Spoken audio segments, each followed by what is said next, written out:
Welcome everybody to the Cosmic Center Spiritual Life. Everybody says this is like a reunion. And many people I haven't seen in a long time, it took the doctors for packing out in Steinfeld. So welcome, and I hope to see some new faces. I have feedback. Yeah, that's me. I brought it in. Oh. Okay. All right. So We ask these people. there are Turn off the mic there, honey.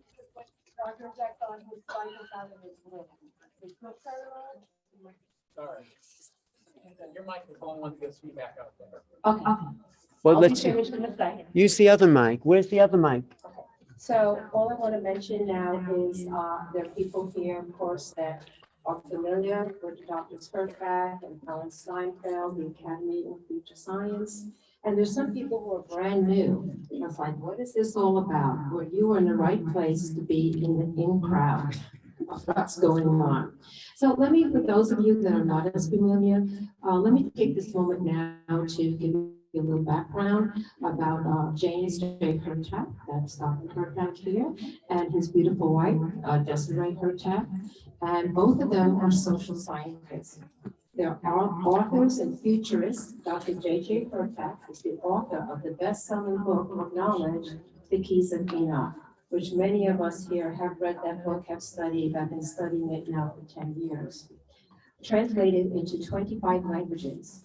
Doctors Hurtak are the founders of the Academy of Future Science, an international organization. Together, they have written numerous books that include the 72 holy names of the myriad names of the Divine Mother, the Over Self-Awakening, Pistis Sophia text and commentary, the Gospel of Merit, and many more. In addition to the Keys of Enoch, Dr. J.J. Hurtak is publishing additional keys to this inspiring wisdom. He also wrote The End of Suffering, which he co-authored with remote viewing specialist Russell Tarr. Together, the Doctors Hurtak are co-authors of Mind Dynamics in Space and Time 2016, with the collaboration of world-renowned physicist Dr. Elizabeth Rusher, which encompasses the rigorous scientific research of remote viewing and consciousness. Their books continue with Giza's Industrial Complex 2019, co-authored with James Brown.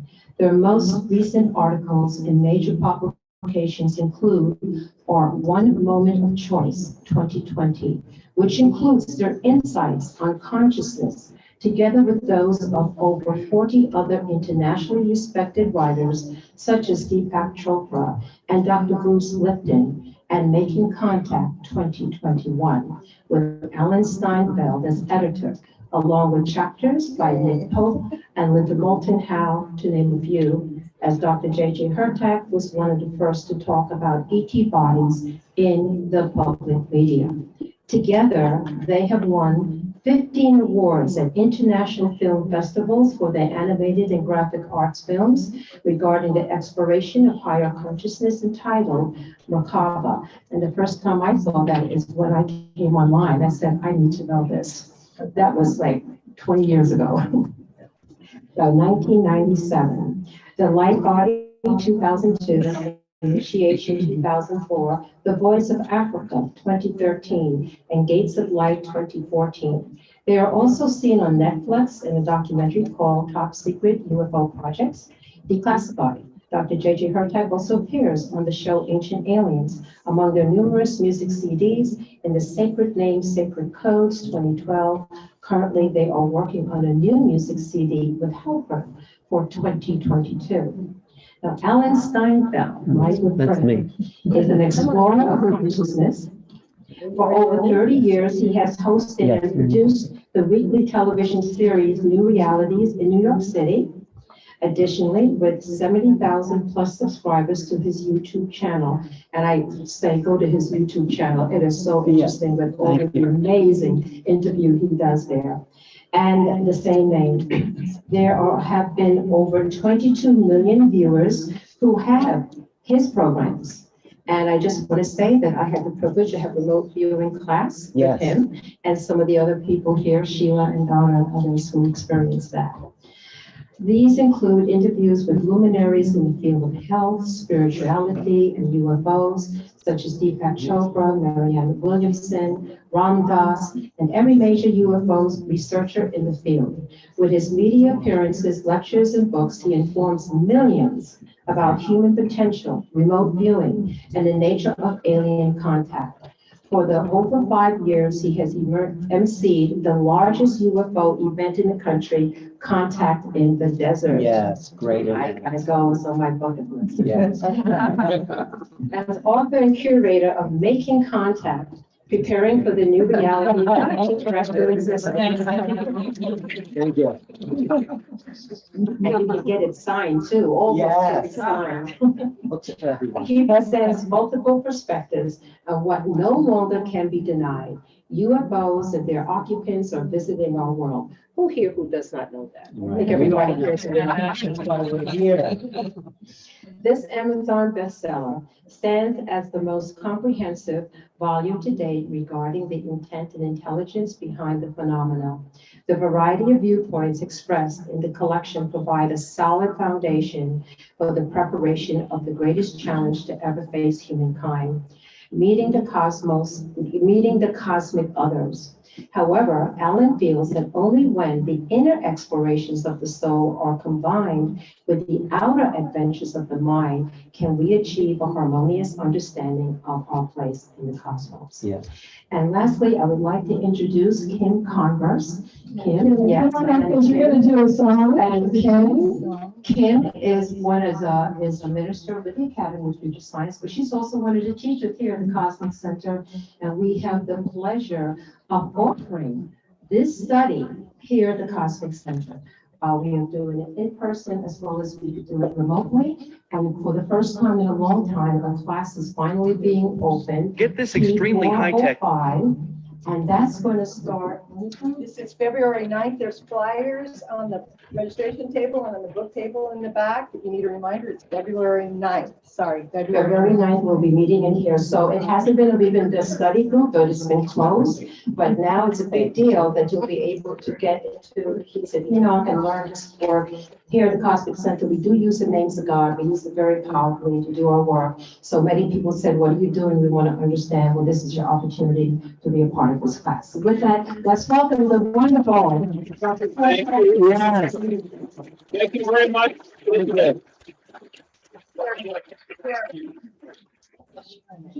Sharon Elizabeth, Rosa Sharon. I want to thank all of you for making this happening possible.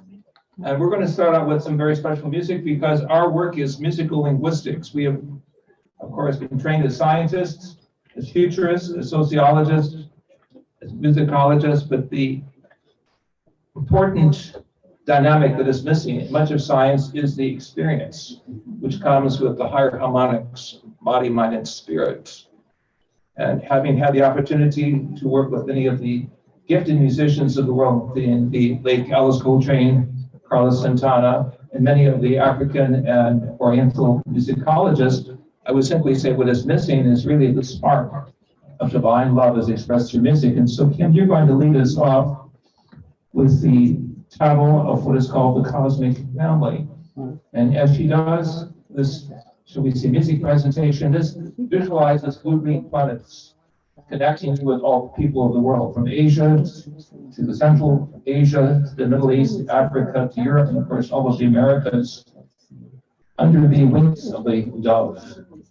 The return of the dove is the coming of the Holy Spirit, the global Pentecost of realizing that ultimately we will sing in one voice in the moment of ascension. So beautiful. Yeah. You lead us forward. So when you if any of you are familiar with the Fuse classes, we always start with a music. I'm not having any vocal here. Vocal? Yeah, there it goes. Okay. So we always do start with music. for all of our classes. So not only do I get to facilitate classes, but I also get to help with the music. And I wrote this song a couple of years ago, and this came after studying key 405, which is the key that we're going to be kicking off with everybody tonight. Thou shalt be the family. And as Dr. Hurtak said, look, so we are all one. We are all one, a part of one cosmic family. This family, this song also resonated with me because it fits so well with the cosmic center, the cosmic family at the top.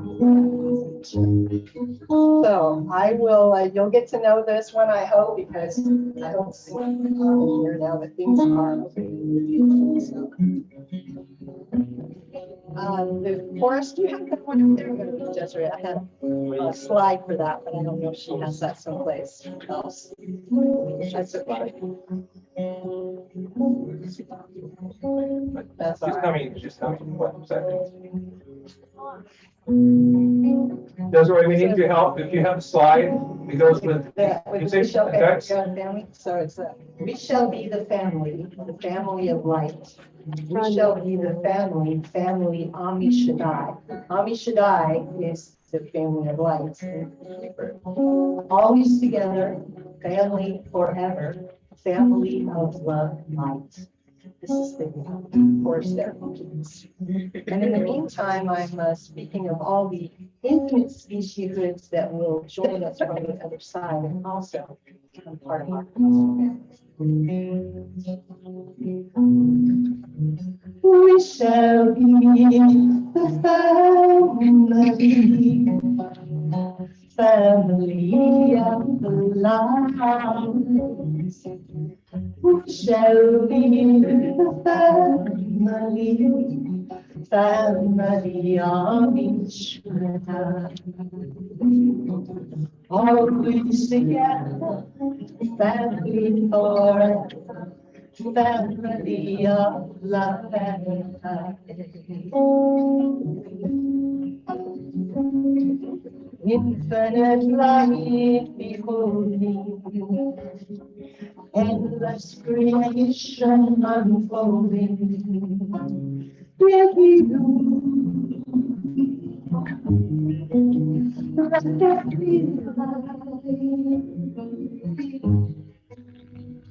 yeah.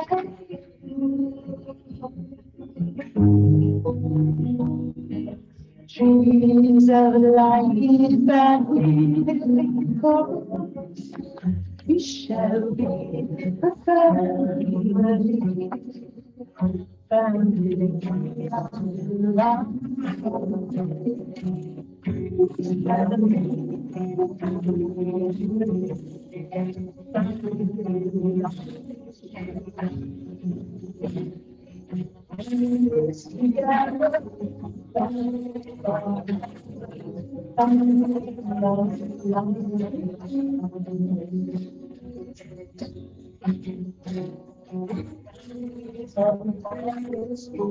Space and time, sharing God's love and darkness behind.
Well, we're very honored to be here tonight. And as you heard from Sharon and Elizabeth, we've had the opportunity to be about the cosmic realms for many years. But now it's all coming together. We're living in a very exciting drama. We've seen this in the release of documentation as of June of last year from high levels of the intelligence community in the United States. It was the beginning of a larger vector of finding out who are the who's who that were behind the exciting events documented by military pilots in the year 2004, connected with the great ship in the Pacific, the Nimitz events. 2004 set a watermark, and everything from this time forth is looking forward to those declassified film documents of how fast-flying elusive objects, technologies from a different level of creation were able to outmaneuver best American pilots. I want to say in 1973, I had this experience of being taken off the planet for a short period of time. And having had the opportunity to see briefly the glory of what awaits the human race, both scientifically and spiritually, I wrote that 2004 would be the waterline, the watermark. And 2004 came and went. Nothing was officially released by the so-called military authorities. But just a few years ago, that scenario was changed. We see the limits of technology all the time, but the voice prevails. What I wrote in 2004 has come to be, has come to pass. And tonight we're going to show you other remarkable documents showing the code book is right on schedule. We are being prepared to meet the cosmic others, which is to say, we are part of a much greater evolutionary story. The human evolution and what is called in the Keys of Enoch, the higher evolution is coming together. Right, so tonight we're going to be mostly talking about extraterrestrials, but we will close with a profound meditation. But tomorrow we'll be talking about what we call ultra-terrestrials, which is the concept of other levels of multidimensional intelligences that are part of that cosmic family that Kim just sang about. Well, it really is great to be here with our family of light because we are those people bringing the future in. We know there's other life out there. We know we're not some freak of nature in a kind of isolated box. And they're waiting for us to wake up to who we really are. That is why I wrote this book, because this book is a collection of the best minds, including the Hurtaks. And how are we going to prepare our consciousness to meet the others is why we're here, why we're touring the country, because we want to connect with our family of light, because it's up to us to bring the future into being. We are this future. So thank you so much for being here. And of course, the book, which we actually did a release in the midst of COVID in May of 2020. Instagram, we had a big release party. But Amazon did that release first, and you can see that it was really #1 in many of the categories for new releases.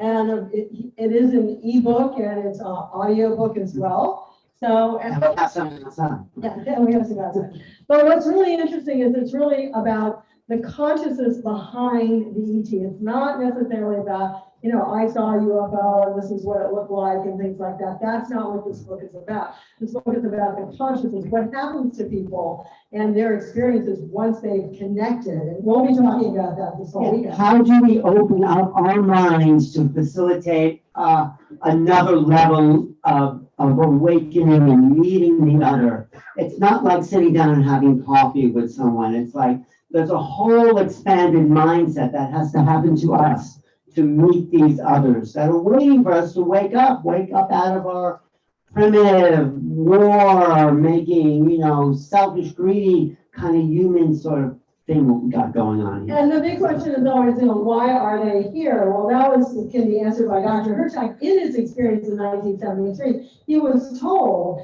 that we were given all this technology between, we'll say, even in terms of the last century till now, so we can catch up because we've been lagging behind. So And we were taking a technical slide towards self-destruction or biospheric collapse of our planet. We were basically using science only with one part of the brain, not using the other part, which is the feminine, multi-level creativity.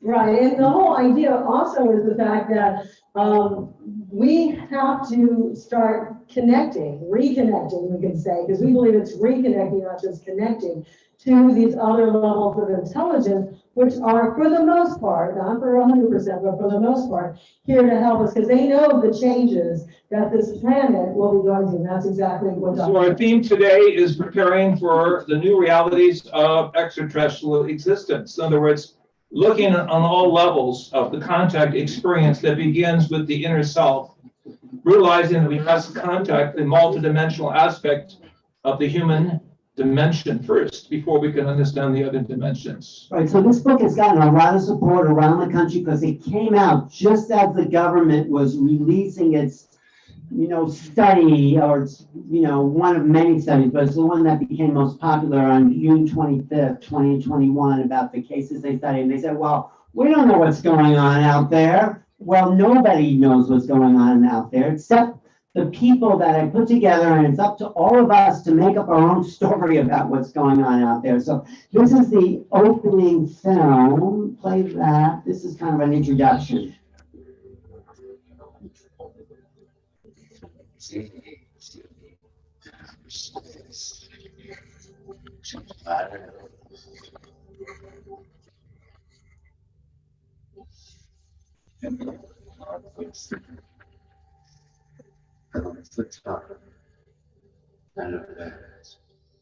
Place a message of making contact.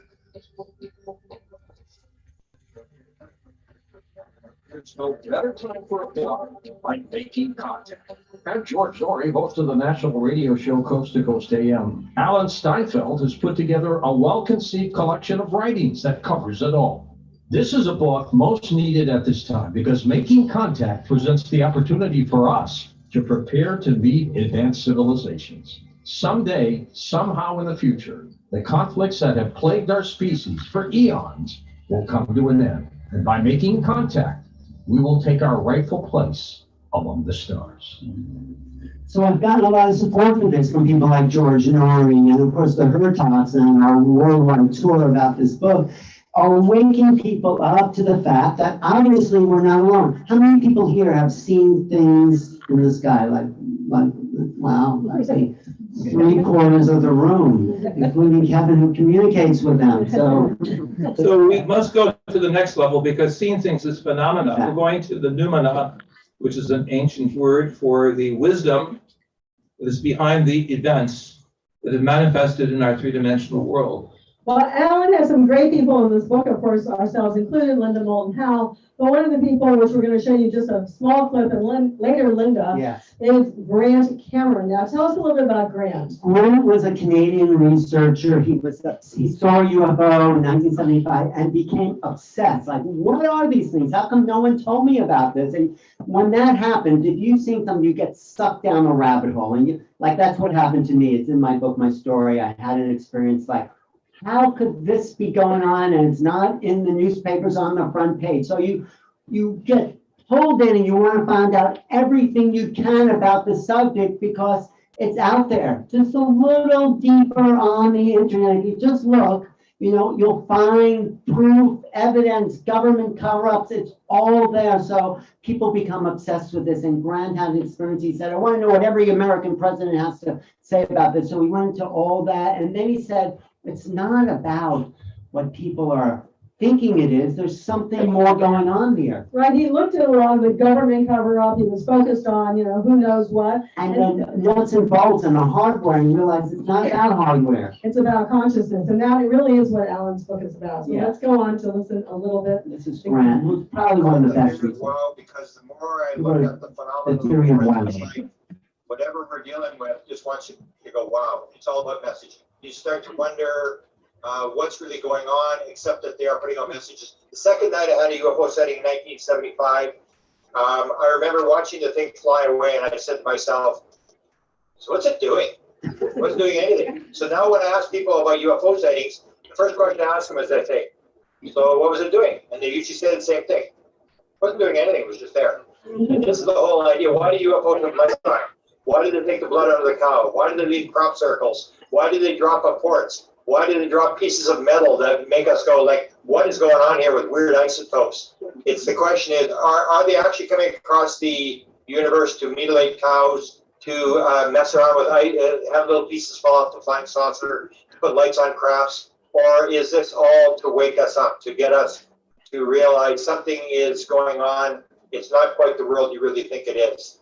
And so the more I look at it, the more it sort of appears to me like it's not what I thought it was in 1975.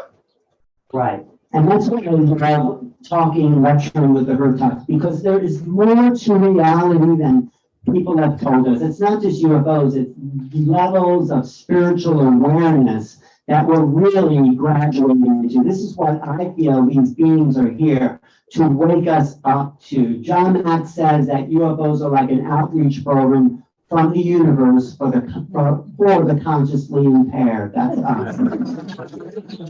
Consciously impaired.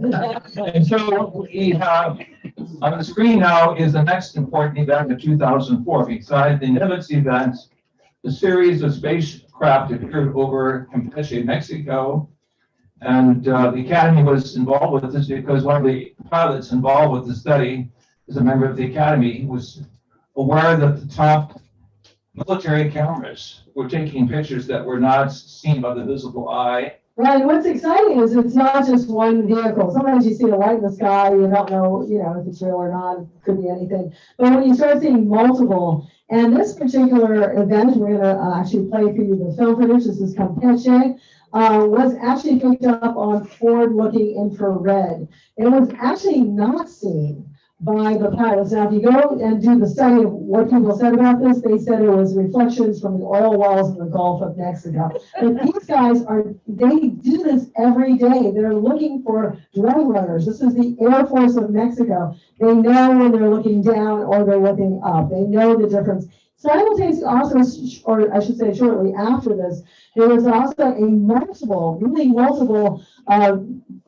vision of spacecraft over Guadalajara. If you're Spanish, you can go into Tercero Memeo, which is Jaime Malsan, and he shows that. I didn't want to have to show it because we're actually doing some live stream tonight, only tonight. So this supposedly, you can see there was 11 craft in all, but that was only part of the film footage that was released by the Mexican Navy. There was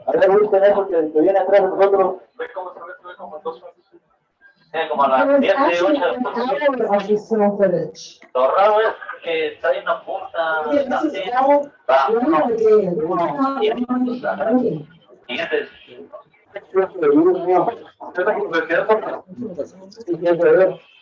data. So here, the various sizes we're seeing. Unfortunately, good photographers and were able to bring together more than 3 minutes of film footage.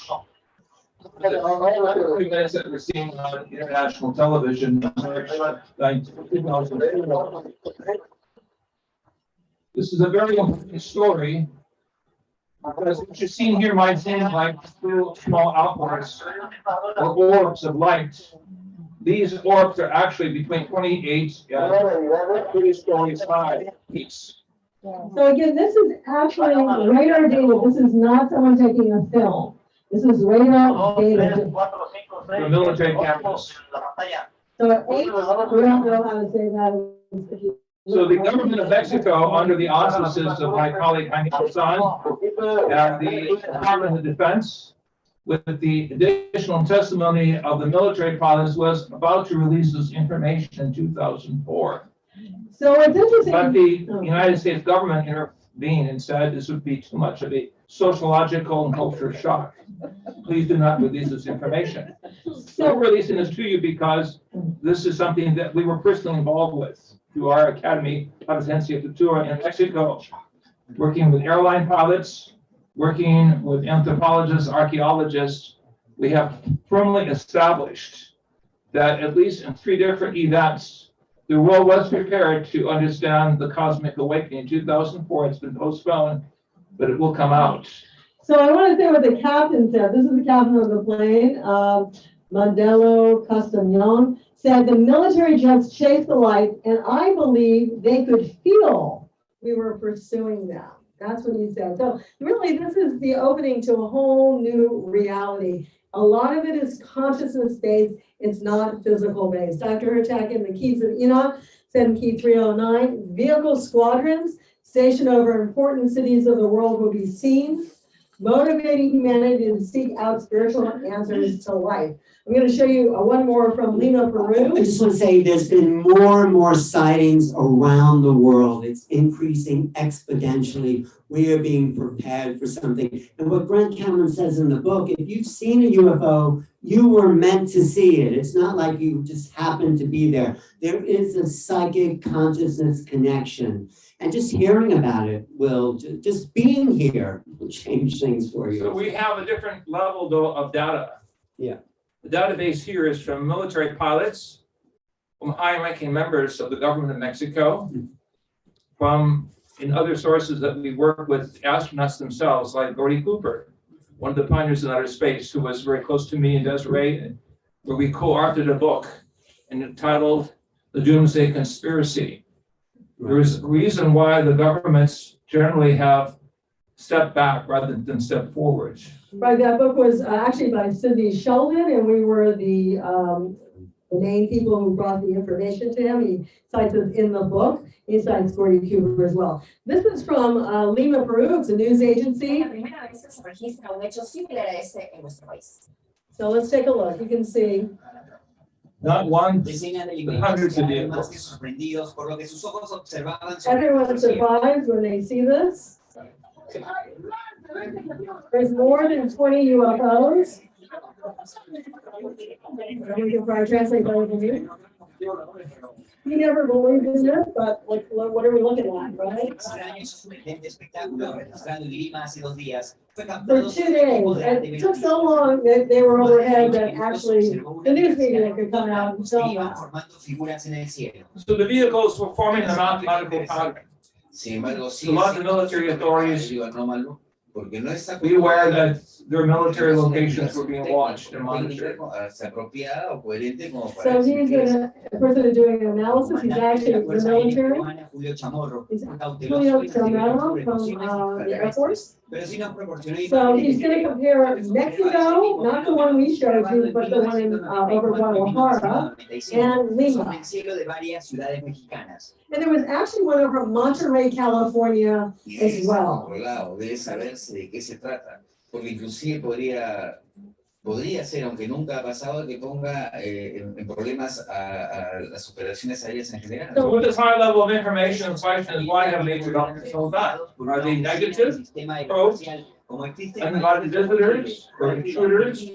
Or do they represent the avant-garde of some kind of spiritual intelligence that is quietly preparing us to take our baby steps in space? So I just want to say, it's all over South America, these appearances, all over Australia, China, it's been suppressed in China, Russia. I mean, everywhere on the planet, there are sightings, something is happening, and the government isn't really connecting the dots for us. It may be behind the scenes, but this is a worldwide phenomenon that involves us, people, not governments. okay, so we could go to Lima, or we could go to Mexico, or we could even go to the Nimitz off of Santa Catarina in California. But we can go on December 29, 2021 to Naples, Florida. Anyone know where that is? Yes, so you can decide. So let's look, this just came out, really. It was Might be a plane or maybe even a helicopter, but one man says he believes he saw a UFO in our Florida skies. NBC2's Gage Golding is showing you the extraordinary sight that was all caught on camera.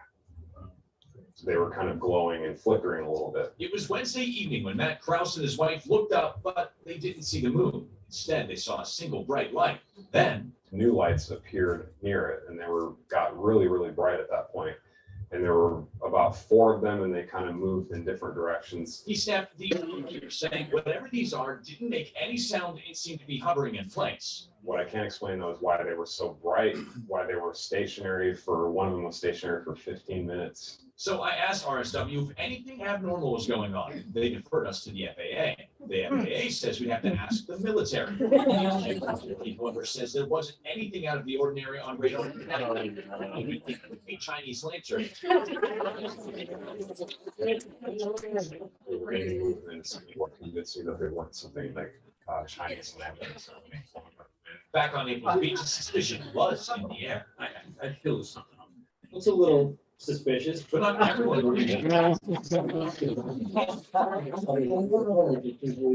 Military aircraft. We'll see it to believe it. Typically, be there to see it. Could it really be something from outer space? One aviation expert says only 1% of sightings go unexplained, but he couldn't rule out the fact that what Matt saw could be from out of this world. It could be a number of different things. How arrogant do we think we are that we're all by ourselves in this entire universe? Atmospheric anomalies, drones, or covert military ops are other possibilities, but Pete thinks that they probably are from outer space or from another location or a place that we are not aware of. What we do know, these are still unidentified flying objects, and we're back to asking the same question. What actually flew above Naples? Why is it so hard for people to believe that we're not alone? And I don't get it. Why is the government holding back? What's the big secret? And I think they can't explain it. They want to be in control. They want to tell you, oh, it's this, this, and this. And they don't know what it is any more than anyone else has all the pieces. That's why my book is sort of, you put together Your the pieces. book has opened now the whole Yes. debate. And if people look at chapter 3 of your book, they will realize that in 1979, I was one of the first to release the actual pictures of the specimens of the vehicles themselves. And the bodies, yeah, the bodies. To put another way, the smoking gun.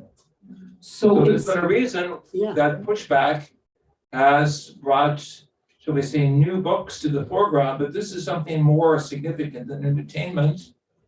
It means that the questions of spiritual philosophy, the questions of human existence, the question of is there a God, is there a purpose of life, the ontology of existence is being, shall we say, brought into the foreground, where we must seek our own answers if this continues? It means who are we really? If we're part of a bigger cosmos, then there's more to us as human beings. This is what we'll be going into tomorrow. Who are we really? What is the depth of consciousness and the soul? And how do we make sense of our existence? Because we're not what we've been told by our education, our media, our religion, our politics. There's so much more to us, and we're discovering it through the work of the Hurtaks and a center like this.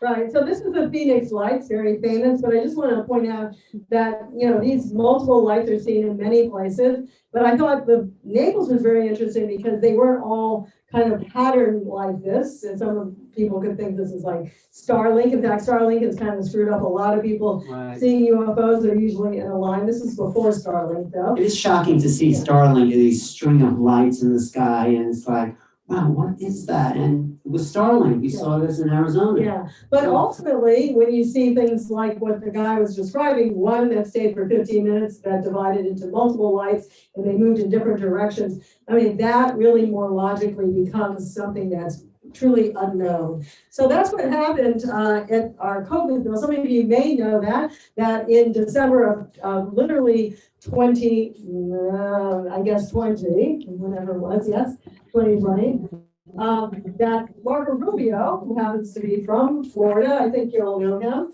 he was working for the Select Committee on Intelligence, and he attached to the COVID bill a statement that was to encourage the Director of National Intelligence, the Secretary of Defense, and the heads of other relevant agencies, that's FBI, CIA, NSA, all these others, to come clean to at least the Senate Intelligence Committee that we was part of about their cover-up of unidentified, what they call anomalous aerial phenomena, or UAPs as well. This is because there's so many sightings now, and it's hard to explain, it's hard to ignore it. And there's been a crack inside the government. There was a headline, December 2017, which talked about this secret military budget to study UFOs, or what they're calling now UAPs. We can talk about why they're calling UAPs. So he gave, literally Marco Rubio from Florida, gave these people, especially the Director of National Intelligence, which is 16 covert agencies of the government, 180 days to give them information that they can then release to the public. So that was due June 25th, 2021. How many people know about this? Okay. Right, so you saw the report. Yeah, and actually, of course, Alan's book came out in May, and everything was really hyped up, which was great. Right. But we knew even when his book was coming out that there would not be a significant amount of information coming forth from the intelligence agencies, although they received, we'll say, tons of information and videos as well. Right, and they only reported 144 cases of unidentified flying object. And if you go back through this recent book that came out, there's over 200,000 reported cases from 1947 forward. So this book, this paper here, Preliminary Assessment for Unidentified Aerial Phenomena, just talks about a very small fraction, and they say they can't explain 143 of them. So this is 9 pages only given to the public, and you can find it online. Yeah. As opposed to tons of papers and reports of 144. I think 144 is really interesting, right? 144,000, Revelation. Why didn't they give them 143 or 145? They gave them 144. Which is a mystical number in the Kabbalah, which is Jewish mysticism, as well as in the ancient scriptures, both in Old and New Testament. 144 represents the gematria of higher intelligence. So I'm going to just read this because, as Dr. Hurtak said, the main number in his book from 1973, when he had his experience, was 2004. And not much was really known to the public in 2004, but that's when Nimitz came forward. That's when, of course, as we mentioned, the Campeche and many other sightings as well as Guadalajara. A lot of things started to take place in 2004. So the government does not want to go back to Roswell. It'll be 75 years this year from Roswell. And I think all of you guys know about Roswell was one of the first major crashes of probably 2 UFOs with alien little bodies inside, been covered up. They don't want to go back to that. They only The want to go back to significance here is we're 2004. going beyond the metallurgical specimens to something that's even greater, we call the ultra-terrestrial. It deals with the spiritual, non-physical, non-metallic forms of technology that is also within our midst at this present time, referred to in the ancient scriptures and even by the Zulus in Africa, stories of beings from other worlds that were responsible for some of the creations, traditions that we've mythologized. We're at a point now of demythologizing and looking at the science behind the myth. And so we can read page after page after page after page. But if you don't have the, shall we say, the wisdom and the higher psychology to see the big picture, it's simply page after page after page, ad nauseum. So if we look at the indented section, I'm just going to point out, they talk about the UAP, which is Unidentified Aerial Phenomena Task Force. So instead of saying UFOs, they use UAPs. And they go back in their reports, all those 144 reports that were given, that's a lot of reports actually given, were only between 2004 and 2021. Now the reason they went from UFOs to UAPs, because unidentified flying objects to unexplained aerial phenomena, they realized this is more than just objects in the sky. There's a phenomena that has to do with synchronicity, psychic awareness, healing sometimes. There's so much more going on when you see these things. There's a telepathic communication. So how do you explain that? So the government actually coming forward a little bit, giving us hints saying, well, they're not just objects visiting us. There's more to the whole thing. What that is what we're here to find out. Okay, so the second paragraph I'm going to read, most of the UAP reported probably do represent physical objects, given that a majority of UAP were registered across multiple sensors. And we showed you that one in Campeche, which was forward-looking infrared. It says to include radar, infrared, electro-optical, weapons seekers, and visual observation. So it was interesting, that whole Campeche thing, they tried to actually find and see that, and they could not see it. But of the 144 reports, they're covering all these bases: weapons seekers, visual observation, radar, infrared. So that's part of what the report Well, it also says that UAPs clearly pose a threat to flight issues and pose a challenge to U.S. national security, except there's never been an incident of a UFO, UAP interfering with military or U.S. flights. They haven't been, they've been very, laid back. People see them, but is that a threat to see them? I mean, they shut down nuclear missile silos. That's a history. That's a threat. And, are they saying, right, is there a threat to shut it down, or will a threat to have those missile silos? Some Air Force is starting to disagree with you. They would say that numerous planes have been lost in pursuit of unknown UFOs, ovnis. Yeah, because they were firing at those UFOs. Correct. Right. So actually, the first thing they usually say is, don't fire at the UFO, actually. Welcome them as friends, right?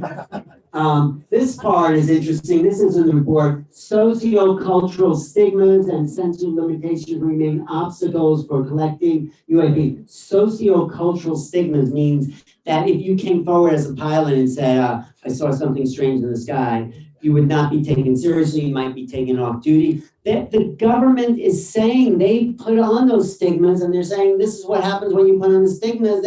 They're talking about themselves. It's so frustrating. So it's time that there's been a new department coming forward, which supposedly is available for reporting. If you're in the military, if you've seen something, say something. So that's what's hopefully changing now. So there's a new vector, we would call it a underground networking throughout the world of anthropologists, sociologists, people who are artists, musicians, who in their own way of subjective and objective space have seen realities from another world. So let's look quickly and more specifically at the evidence. So we see here from the Nimitz, what, Desiree? Right, so this is some of the video, of course, it actually happened over several days off the coast of San Diego. And at first, some of you have seen this, and otherwise we would show it, but it's been out for a lot of people to see. In History Channel, for example, little white water was coming up, and they called, and they could tell it was an unusual artifact in the water. So it was all Navy. In fact, Dr. Jack and I had known some admirals, and they've been seeing things forever. The Navy is probably more on top of what's going on than the Air Force. And so it's interesting that the Navy was the one to release the 3 different documents that we're going to be talking about later. But ultimately, then they sent 2 F-18s over to look at it with 2 people in each one. And one literally stayed above and the other one went down. And the other object that was did a little tic tac. Everyone knows what that is, but it was really about the size of an F-18, a small Air Force plane. So we're not looking at speculative information. Was following the F-18. So the tic tac and the F-18 were kind of doing. We're looking at declassified military information of the highest level. So this is 2004, the Nimitz. This is why JJ keeps referring to 2004, where he predicted something would come forward. But it wasn't until 2017 that we actually found the evidence from 2004 of these spacecraft in our sky. That's the importance of 2004. Right. The Nimitz took place literally over 3 days, even though the main event was during one short session. There were several days of sightings in that area. So let's go on. This is what just came out recently. So this is Avril Haines. She is the director of national intelligence. It looks nice. All the intelligence agencies report to her, and she was just in a conference saying, always there's also the question, is something else that we simply do not understand, which might come extraterrestrially. She just asked the question. Of course, they know the answer. Of course, it's extraterrestrial, but let's just keep people guessing. There's not like one government person that uses the word alien, right? Right, it's extraterrestrial because they're not aliens. They're our friends, I think. Anyway, she did this at the Washington National Cathedral, and it was for a conference called Our Future in Space. And she was just one of the many people. I think it's perfect that this was at a cathedral. Yeah. Because cathedrals are places of worship historically were areas of explaining in the ceilings or the domes of cathedrals the angelic visitations. Right. So she was of the famous Haines family that had many members of national security. But what we're leading to is something far beyond. We get that. Oh, there's that. Okay, go ahead. The specifics of military documentation, because without psychological and sociological awareness of what's happening, we're still in the same pew of the back of the church, rather than with the priest or the rabbi or the preacher at the top of the stage explaining more clearly why we're being visited. Right, so you get people like Linda Moulton Howe. You know her from The Ancient Aliens. She's been investigating this for 40 years, and she wrote a really great chapter in this book, an original chapter based on her experience. So, and she's always talking about, she wants that mind-cracking headline, "We are not alone in the universe." Then she'll feel like her work has accomplished something. So I asked her about, what if we do get that mind-cracking headline? And she says, mind-cracking headline, "We're not alone in the universe." What does that mean for the population of the planet and for you and the history of civilization? Finally, a truth. As simple as that. If you look back 5,000 years or 12,000 to go backward now, and you look at the history of this planet, it's demonstrably one in which Homo sapiens sapiens is abused. Because from my point of view, if you are a civilization that evolved for 12,000 years, and you are always under the thumb of another intelligence that manipulates you, and that humans are never, ever talked to, communicated honestly, then we are today in the 21st century, 12,000 years later. We are an abused species. And part of this abused species is going out into the Milky Way galaxy and beyond without a single general human population knowing being told we're not alone. Once we do know, what does that mean? What is that? How does that shift our reality? We are finally being given respect enough for the truth of something so huge.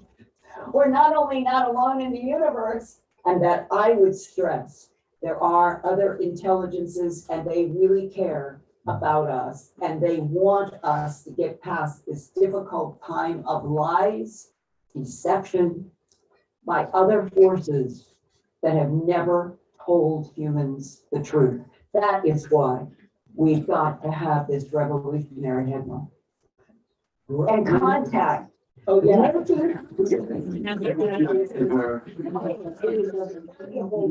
For everybody.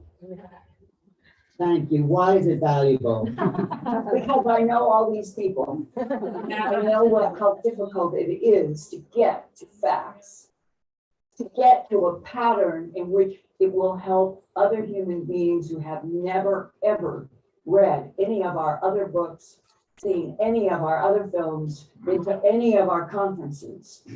We have got to start where the news on TV and radio and newspapers begin to understand and start reporting what I have been reporting for 42 years, feeling like I have been pushing a huge 1,000-pound boulder up a hill.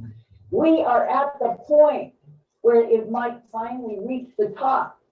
Once that boulder starts going, the whole planet changes in relationship to this universe and the understanding that there's probably an infinite number of universes, infinite number of timelines, infinite number of dimensions, and that we, without consciousness, we're tearing into other consciousnesses and dimensions in World War II with the atomic bomb. And we could now solve those issues and move forward as a real intelligent civilization that's meeting these beings on an equal footing. That's what I feel. That would be my prayer. Yeah. So he uses the buzzword consciousness. Yeah. And we're going to talk about this tomorrow, but in short, consciousness studies were behind research done at Stanford Research Institute in California in the 1970s and 80s under the auspices of the late astronaut Edgar Mitchell and others, my colleagues, Harold Pudoff and Russell Targ, studying the potential of human consciousness to see through dimensions, to see targets around the world without technology, and to be in conversation with the extraterrestrial others or the cosmic others. I want to get away from pure technology because they say the traditional bureaucrats are missing the picture. This is a consciousness event and not that of material science as defined from the time of Roger Bacon. Right, something that Linda talks about is the power of the soul. And she said that even some of the other extraterrestrials really want to develop like our soul develops. And that's really the fascination of hers throughout. So we'll talk more about that. It also takes us back to an associate, Carlos Diaz in Mexico, actually the area of Tepoztlan, where you saw this unique vehicle. You can see it kind of sideways, but this is a better picture of it. It's literally a light plasma ship. And when he got into it, he actually said you couldn't feel your toes, you couldn't see the floor. It was all just light. And then he talks about how he was taken into an ancient cave of the Mayans, and that they actually were able to capture some of the consciousness fields of the various, we'll say, entities on the planet. Like he had experienced a hawk or a condor, and literally touched this yellow sphere that the aliens had created, and he could tap into the thoughts of the condor itself. So they're using higher technology. They're using something that is really advanced scenarios to help understand who we are, and also for us to understand what we need to do in the future.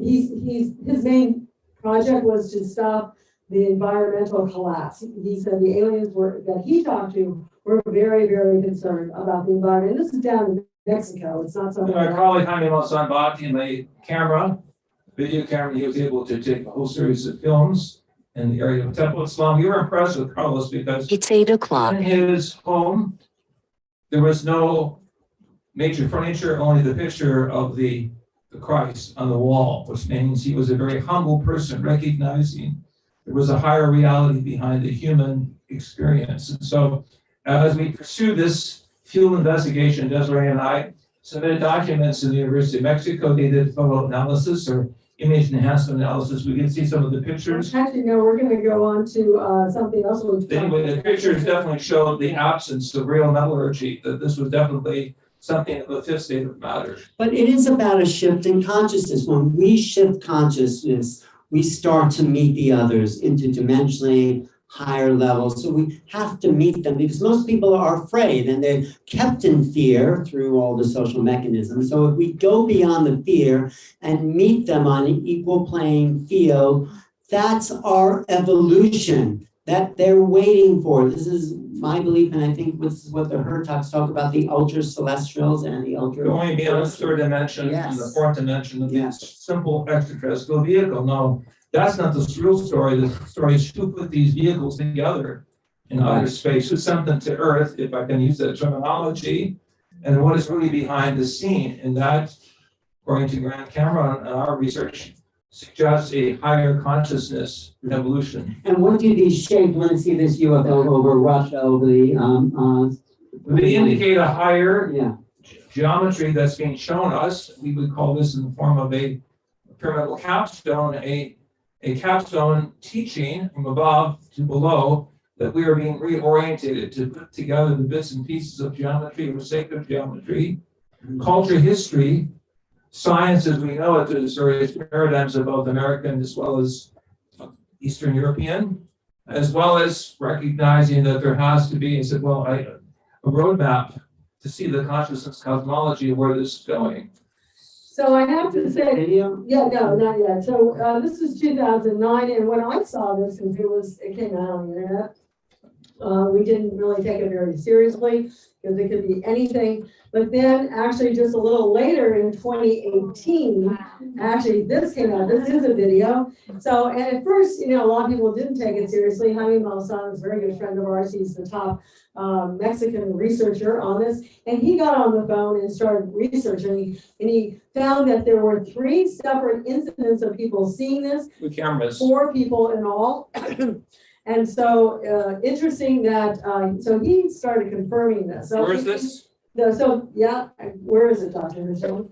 Over the Pentagon, Washington, D.C. So this is the Pentagon in Washington, D.C. So over the, should we say, the focus or the nexus points of 2 major superpowers, the pyramidal geometries appear. And this is what one camera was in a car with 2 guys, and they kept throwing the camera back and forth, trying to shoot it out while they were driving. 4 in the morning. What year was this? It's 2018.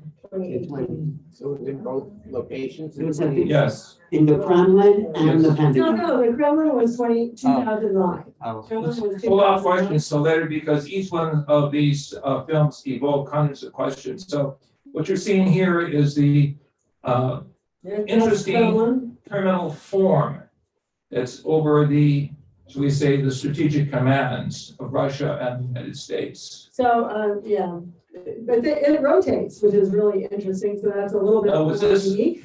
a type of what we call psychotronic technology? Was this a type of geometric form produced by super lasers from the military intelligence to throw people off target? Or was this an authentic event that was taking place? The speed, of course, is 600 times. And we're looking at the rollback and the roll forward of these strange geometric forms. But this is only the tip of an iceberg, so to speak, or the tip of a pyramid. Because, as you know, the Keys of Enoch were the first to release pictures, actual pictures of the pyramids on Mars. And we know that all major civilizations have had pyramids as the repository of ancient documents, as well as astrophysical measurement systems that were pointed to different star systems. And I just want to emphasize, there were 3 different groups of people who Jaime Malzahn reported on that actually saw. So this is on a much higher level of field investigation than the simple collection of pieces of metallurgy or seen space dots over Guadalajara, Mexico City. We're talking about major events over capital structures of political and military power, suggesting that we are being watched and prepared to put the bits and pieces or geometries together. Right, and you know how government explains this? By totally ignoring it. That's what they don't even talk about this. It was in they may have been in the news, but no one even mentions it. So when Jaime Maussan showed me this in Spain, my heart leaps. Wow. Let's continue. Why did it leap? Why? Because the first picture in the Keys of Enoch Yeah, well, we're gonna get there. is what you're seeing here. Yeah, actually, I'll jump to what you said, because it's, here's a picture of the keys. Yeah. That's the very first Pyramid page. structure over Mother Earth is in a position of being connected with a higher teaching found in the ancient scriptures of the prophets.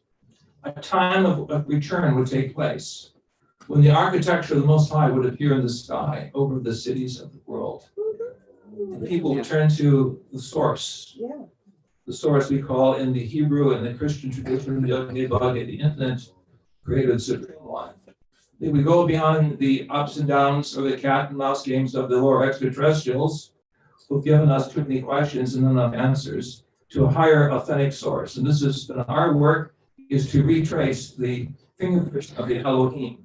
Once again, the fingerprints of the Elohim you found throughout the world, connected with the event of cosmic cultures, interacting with the human race. So I want to go back for just a few minutes. So this was released by Jeremy Cordell, July 2019, also from the Navy. And a lot of people want to say, you know, this is all military, but really when you go back to Russia, you go to something over the Pentagon. We believe that it's not. We believe it's just something that really is happening and occurring over and over again. So here's a recap that actually I didn't do, someone else did, about why the government is having to take this seriously. Also, when whole ships of literally like the USS Nimitz and USS Princeton. See these events in 2004? Yeah, I mean, you can't keep everybody private or secret at a certain point, especially when they get older, they leave the Navy, they want to talk about it. And they did give material to Lou Elizondo to bring forward some of it. So again, The spokesperson for the Pentagon. starting for Southern California coast, November 2004, the Nimitz and the Princeton both saw this, as we showed you. Then you come over here and you have off the coast of Virginia, 2014 F-18s actually saw it. This is similar. They're all very, very similar. And eastern seaboard near the Florida coast. So you got Florida here, it's so important. 2014 and 2015. And when we talk to people, literally this was going on for months. I mean, it wasn't every single day, although the Nimitz was like 3 days in a row. 3 days is almost a very common thing, but it was literally going on that they were seeing things over a period of time for months. And this is the USS Theodore Roosevelt, so for example. And these are the three film footages that Lou Elizondo was able to get from the Pentagon and release them to the New York Times in 2017. Yes, December. Yeah. And then this is the data from what we just showed you from Jeremy Corbell, July 2019, USS Russell, and then there's also the Kidd, the Rafael Perlada, and the John Flynn. You can't keep this secret, and they are, I imagine many of these people are wondering why is there so much going on, but that takes us back to the Keys of Enoch. But before you say that, I just want to say there are thousands of hours of footage that the government has that we have yet to see. And this is what the whole fight inside government is about, releasing the information, putting it out on the table, and let's have a public discussion. Let's really see what's going on. Are they friendly? Are they here to invade? Which I doubt. So what's going on? How do we make peace? And how do we go to another level of civilization with these cosmic others? They are waiting for us to wake up, and we are here together to wake up together. Is that fine? So as we go beyond, again, the elementary side of what the government has given us over the last 75 years, as we approach the 75th anniversary of Roswell, as we look at the private discussions of astronaut Edgar Mitchell before he died, who said he believed that there were cosmic civilizations. As we put this in proper perspective, what Desiree and Ellen would like to present is that our evidence is of spiritual intelligences. Yes. that are active behind the scenes, bringing our attention really to the missing story, that we are spiritual beings in human form, waking up to our cosmic destiny. And this is why the first picture of the Keys of Enoch begins with the pyramidal capstone teaching multicolors, meaning multi-civilizations from above have been connected with the human race from its very beginning, to the end of the Keys of Enoch, book 1, that speaks of 2004, when the government would come clean. So we pass these markers. Now let's go on to the next part of the story. The rest of the story is that we have a role to play, which is going beyond negativity, fear, doubt, and recognizing our soul is here for its physical embodiment to serve the human race with good news, glorious news connected, what we believe to be the Godhead of existence. Well, I think we actually are the extraterrestrials. Our consciousness is not of the earth. It is of a higher realm. And it's great for these earth bodies, but we are more. We are the equal to these beings. We just have to realize it. We have to get out of the old matrix that's kept us in limited thought. And we'll be going into that tomorrow, and wake up to the fact that we are just visiting this planet, just like these ships are visiting this planet. But sadly, we forgot who we are, and I think that's important. That's where the Keys of Enoch come in, because Dr. Hurtak was told that 64 areas were being given advanced information so we could take a quantum leap, so we can be here on par, so to speak, with some of these extraterrestrial intelligences, because that was our original heritage. Now, what that also means is that they're concerned about what's going to happen on this planet. And yes, the Keys of Enoch talk about we'll say the parts of Revelation that said about the 4 horsemen, which was the plague. It also talks about, problems with the environment, which are coming, we believe, and we're going to see a big storm actually this weekend. Not here, thank goodness. You're in Florida. You got some smarts, so to speak. I mean, even though storms come here, it's going to be a major snowstorm in the northern area. In addition to that, there's also solar flares that are building more and more coming from the sun, and actually supposedly may strike the earth the end of Saturday. Again, Florida being a low part of altitude. This is small. Yeah. Small compared to the 200 visitors of the indigenous nations to Mack in Scotland for COP26, who said people by the thousands were dying, they were eating the roots of trees. There were going to be scenarios of massive starvation. So this whole business of clouds over Florida doesn't mean a tidbit. In the big scheme of things, we're going to see massive destruction on our doorstep with the coming, fortunately, of what I testified to, the coming of the cosmic Christ. So, I mean, we're not going to say 100%, but we think some of the data, if I can say, of why they were off of Southern California is because there's a buildup of, we'll say, tension on the tectonic plates all over the area of the Pacific. And they have ways of neutralizing some of that. I believe some of the reason that they were seen off of this Florida coast, I know personally from people who have done undersea diving, that the Bermuda Triangle is a reality, that they do use it as a base. That doesn't mean that they need to show themselves, but as more and more of this comes out and they're trying to enlighten us a little bit, they will show themselves more and more, so we're more prepared for literal contact. Anyway, that's all just why, some of the reasons why they're being made known. So ET link to Earth changes. Several of the arguments are as follows. The possibility of interaction with new concepts of hyperdimensional consciousness are at play here. Let's talk about that. Actually, as we're changing the term from UFO to UAP, or what government is per se, some of these aliens are able, they're not advanced, they're not going into the 8th or the 24th dimension as far as we're concerned with extraterrestrials. The UTs, the ultra-terrestrials can do that, but extraterrestrials can work in the 5th dimension. We are working in the 3rd/4th dimension. We classify time as the 4th dimension.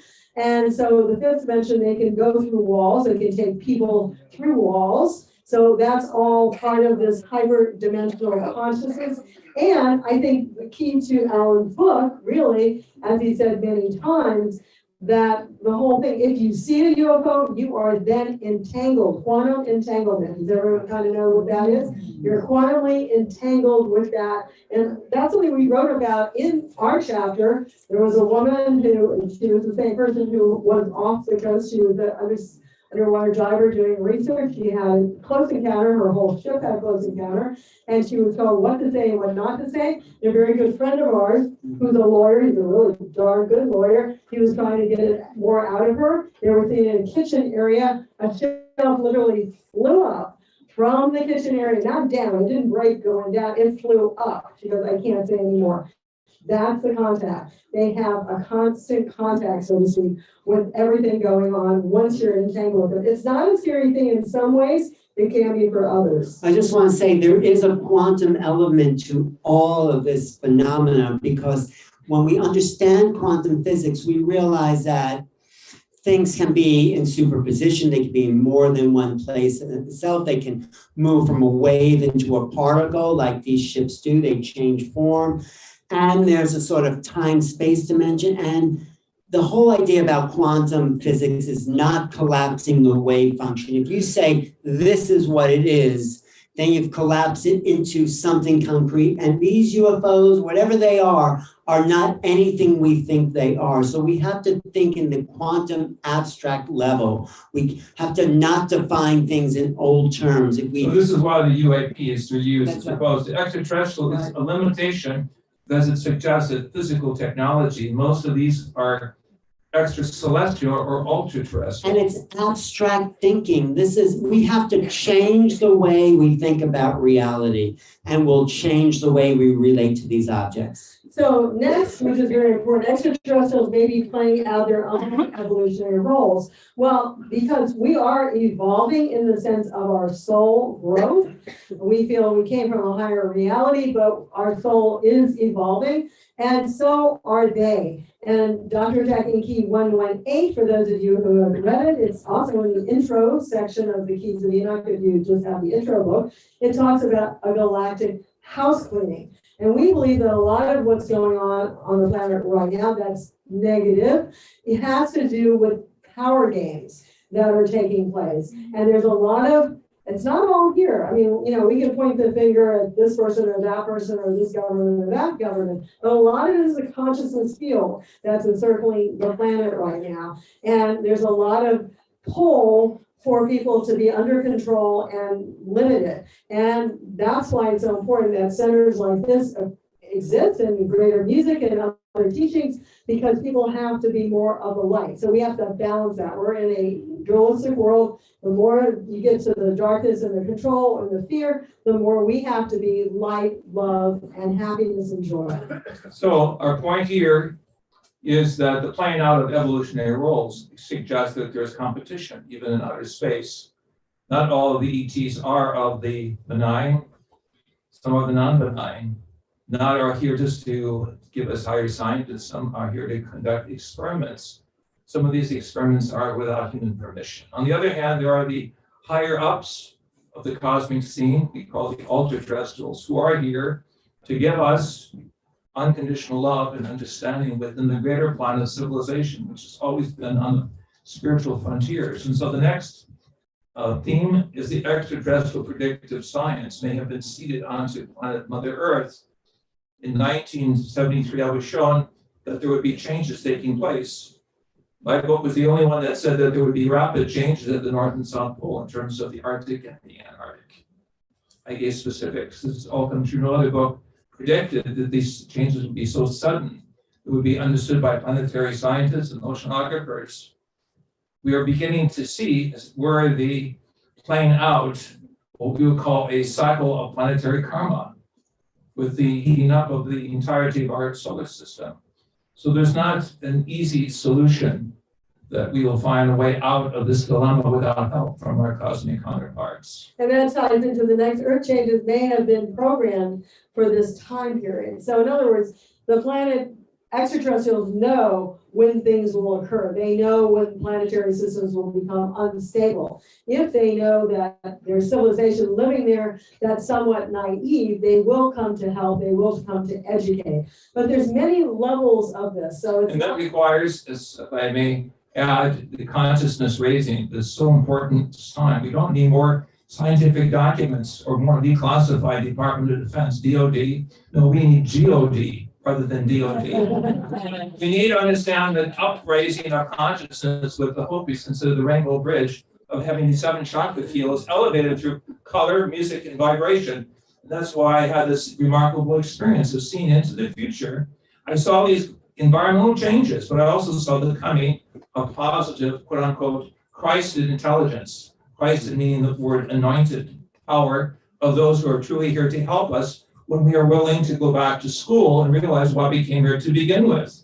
Not to follow politicians, but to be leaders in the avant-garde for massive change that's going to sweep around the world. And that's what's so exciting about this time. We are living in the most exciting time in history when, imagine looking back and saying, what was it like when the planet woke up? Well, this is where we're at. We're right at the threshold of new realities, a new planetary civilization. That's why we're all here, because we know something exciting and new is right there at our doorstep. So it's great to be talking about this with family. I want to say also that this is not just a theory. We've written scientific papers that we posted with the best scientists in the Western world. So we've given them out the physics, the cosmology in detail with the skeptics. In this book, Line Dynamics in Space and Time with Elizabeth Rauscher, in my opinion, one of the leading female scientists in the world with over 450 scientific papers, cooperated with us, shows something of major importance taking place. The young people need to find a new reality, and that reality is being hinted at by the playful nature of a variety of cosmic civilizations. But we need to put the pieces together and realize that we are the focal point of this change of waking up and opening our eyes to the much greater realities seen at the sacred areas as well as the scientific areas. And there's been pioneers throughout the years since 1947. This is what's called the Integratron, was built by George Fantasso. We have a movie that the Hurtaks are in that I produced out there called Calling Home Earthlings, which is why this structure was built under the direction of ETs for George Fantasso, who died mysteriously right before it was completed in the 70s. But so in 2000, a lot of government agencies want you to say that 2004 was the start, but actually George was going back into, actually I think it was at least the 60s, 50s, I think the 50s and the 60s. He used to have early UFO conferences out close to the Mojave Desert, where there's a major Air Force base as well. This was the original indigenous site where the natives would get there.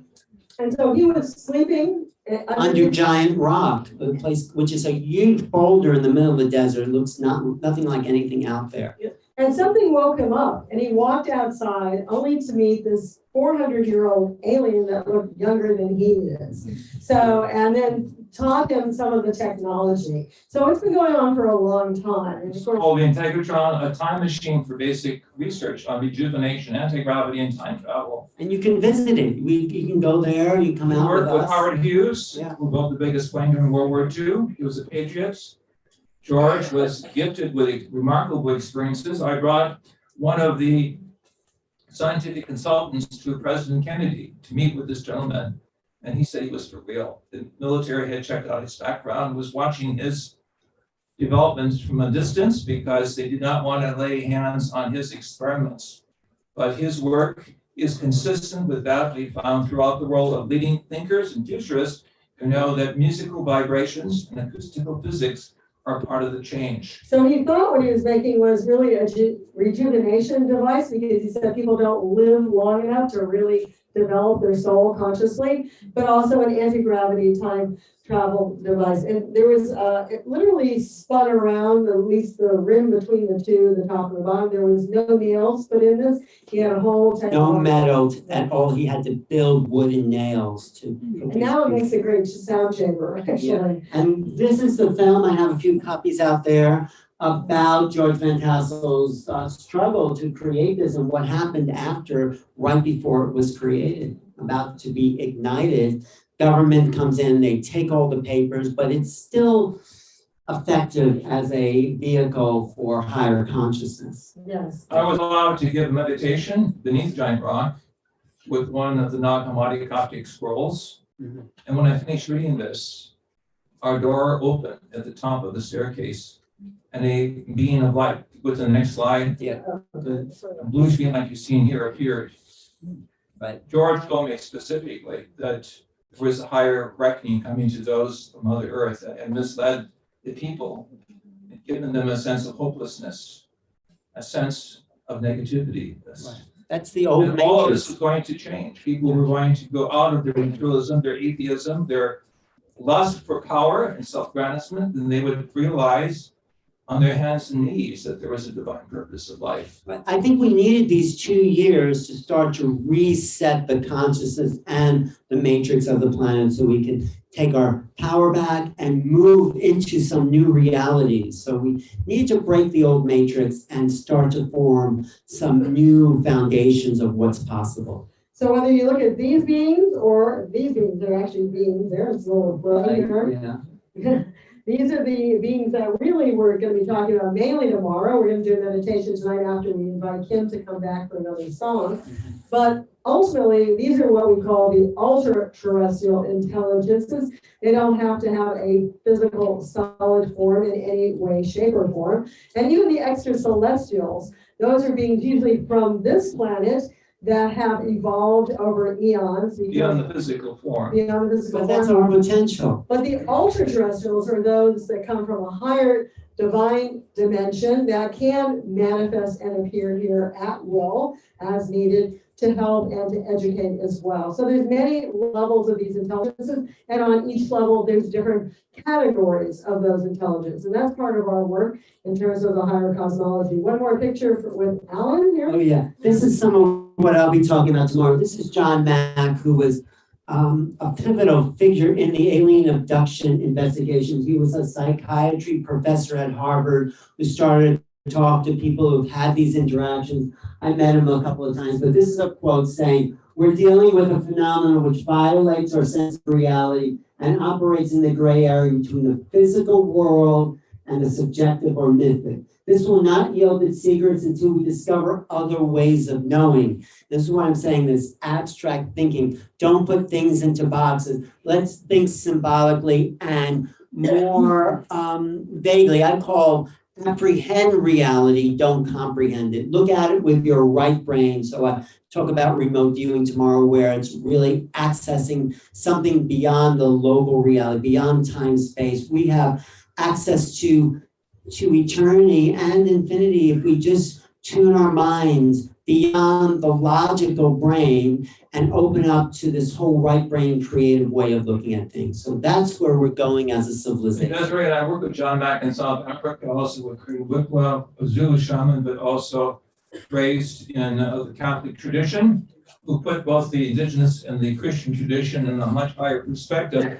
of realizing that we are responsible for how we're going to use this higher knowledge to bring people together with a sense of hope and purpose, rather than get scared because of documentation that suggests that the military are the only the ultimate solution, the ultimate answers. But I just want to say, when John Mack came out with this book about alien abduction, Harvard said, "You can't publish this. This is Harvard." And he was able to publish it because of freedom of speech. And that really changed people's ideas about human interactions with these beings. Not that it's scary or aliens, just that we need to relate to reality differently. We need to know we're more than physical beings. So, Ellen, are we going to go to the looking glass? We're going through right here, Or what the JJ. apostle calls the looking glass darkly, or going to be able to walk through simply project? Yes, we're walking into some new realities. All of us, today, tomorrow, in the future. The world is changing and we are part of that change. And that change connects with the way we are orienting our mind and our vision to realize that we are an multidimensional, non-local beings. That's the key. We really are multidimensional. We really function on different levels. Watch your dreams. Listen to your psychic intuition, your impressions, these higher levels that may not be making sense, because it's not about making sense in the old way. It's about activating the creative imagination to know the unknown. That's what we're doing here. So in our book called The Overself Awakening, Desiree and I have worked with some of the best artists in Europe to produce what we call cosmograms or cosmic pictures. How sacred geometry, music, color, and sacred expressions of the divine can be used as a higher language of light to reach through the 2- and 3-dimensional door, which keeps us grounded only in looking at reality from one side, either the left or the right, rather than the holistic. And in this great leap forward that we're going to be taking very soon, as Desiree has illustrated here in the movement of the screen, we are being prepared now for cosmic contact on multiple levels. Yeah, the vortex of the Earth dimension is accelerating, and you can sometimes feel a vibration that goes through your body as we are all accelerating here. So meditation, real meditation and prayer are what we're suggesting with the special music we've done with some of the great artists throughout the world, and the great musicians and composers. Why? Because grace and gratitude has been left out of the equation. And the glory of the divine is to realize that we're going to contact something far beyond the extraterrestrial. Right. Something that can give us the answers, but also the certitude that we will survive all of these changes that are now taking place. Right, and so we're going to ask Kim Connors to come back again to give us an sacred expression. We're going to shift into now kind of the last hour of our talk, much more into the consciousness and the meditation. So Kim, go ahead. We're going to bring in a sacred name. Can we do a sacred name? From Deborah, Yes, exactly. which means the strength that comes to the divine name, Hashem. And as we activate this divine name, it's just not simply a poetic expression, it's a vibratory field of energy that they put on. And there's two parts to it.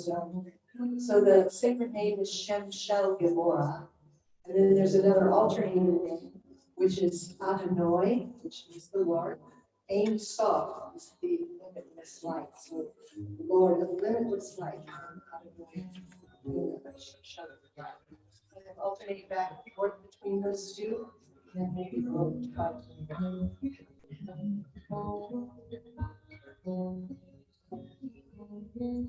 Let's start with the Adonai Ein Sof.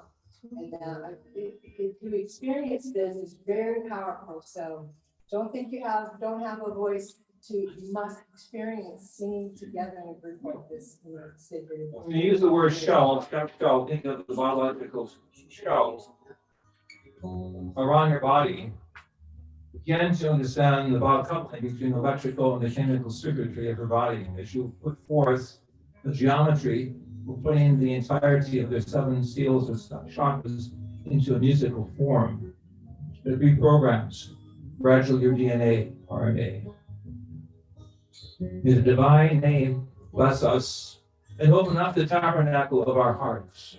May we realize that we are a triplet of body, mind, and spirits, a form of the divine in human form, rediscovering his or her destiny in space, beginning with the inner space, is blessed.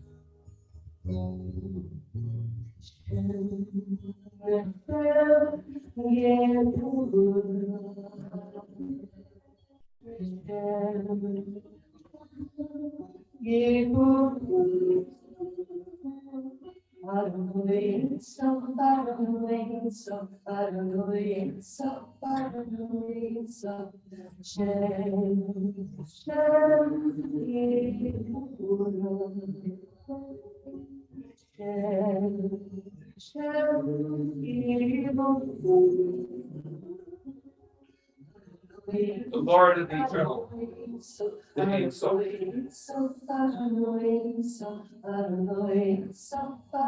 the divine within us, manifest in glory.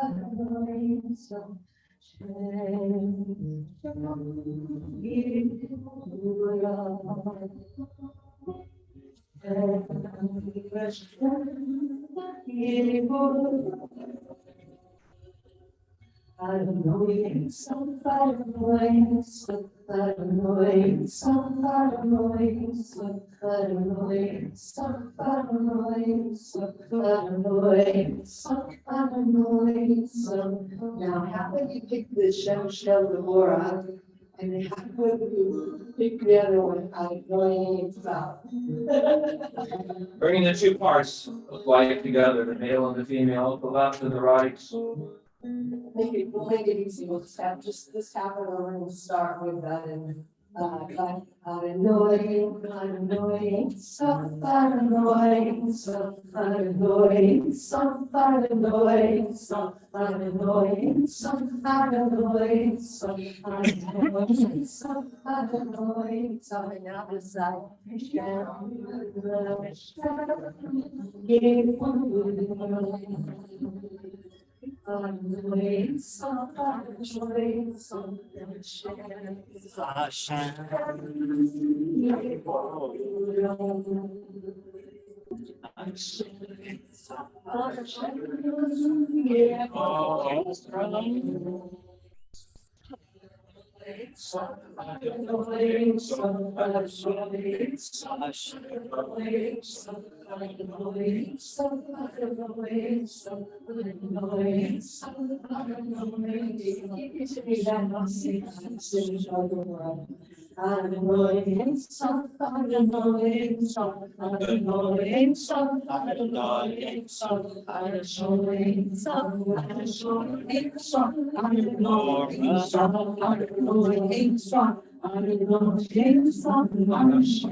Through the vibration, the base of your spine, through your heart, the top of your head, all 7 levels, all the east, the chakras of the west, the steels, the biochemical blueprint, come together like a musical instruments of joy.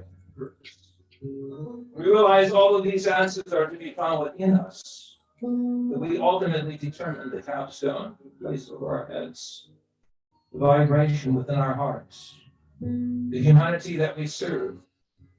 All of this is the experience of helping humanity, not self, and helping to the peaceful change and ascension that is coming.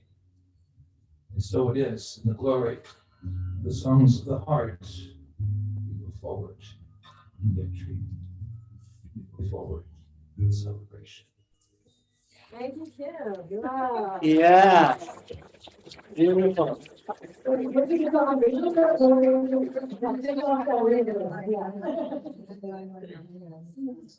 We see here in our next exhibits the multiple heads from Eastern Oriental traditions of the Buddha-like figures of the Bodhisattva. Of course, that means in the Sanskrit one of enlightenment and one of experience. On the other side of the screen, we see the multiple geometric forms of the vibratory body. So this is more favorable than Oh, sorry, I don't know why. Anyway, this is who we really are. This is what we're realizing as our true vibratory. We're multidimensional beings. This is the greatest breakthrough since the splitting of the atom by Stanford Research Institute scientists. Our mind is local and non-local. Right. If you take away anything from this presentation, is you are multidimensional beings that can be local and non-local, being citizens of two different worlds simultaneously. And so we really radiate these fields out from us, but we also radiate and have the ability to reach into those other dimensional mindsets, as I can say, or as Alan calls it, new realities. Right. So really we need to start seeing ourselves like this, literally. That's a very key start, because everyone says, well, how do you get into higher states of consciousness? How do you make contact? All these other questions. The first thing is knowing you can, and the second is seeing your reality as being more expanded than we've been taught. An article that I published in 2004 in the Journal of Alternative and Complementary Medicine. It's a publication by Ken Jobst of UK, United Kingdom. I go into details of how German and Russian scientists have proved beyond doubt that the biofeedback system we call our human organism operates in multiple levels. It's the fact that science has not been willing to accept morphogenic change. Right. So it's horizontal, expanding the field, and vertical, also these interdimensional realities of consciousness. Right, so higher contact with the divine worlds of soul, spirit, and the lords of life will manifest to you when you are able to start seeing this. So this is one of the cosmograms that we have in some of our many books. So it's not just two-dimensional words, it's multi-dimensional experiences. In pictographic form, you see the lights and geometries, and you go into and through the screen that is three-dimensional into higher dimensions. Because you are programmed by birth to see and think multidimensionally. And so consciousness and all reality starts to expand, starts to get greater and greater and greater. And this is really the new reality that we have to step into. Even includes the dolphins, but it also includes the sacred geometries. And that's beings of light or light beings. And the trees of life that are all. This is called in special language immersion, where you begin to work with the subconscious, the conscious, and the superconscious, where you step beyond the three-dimensional boundary.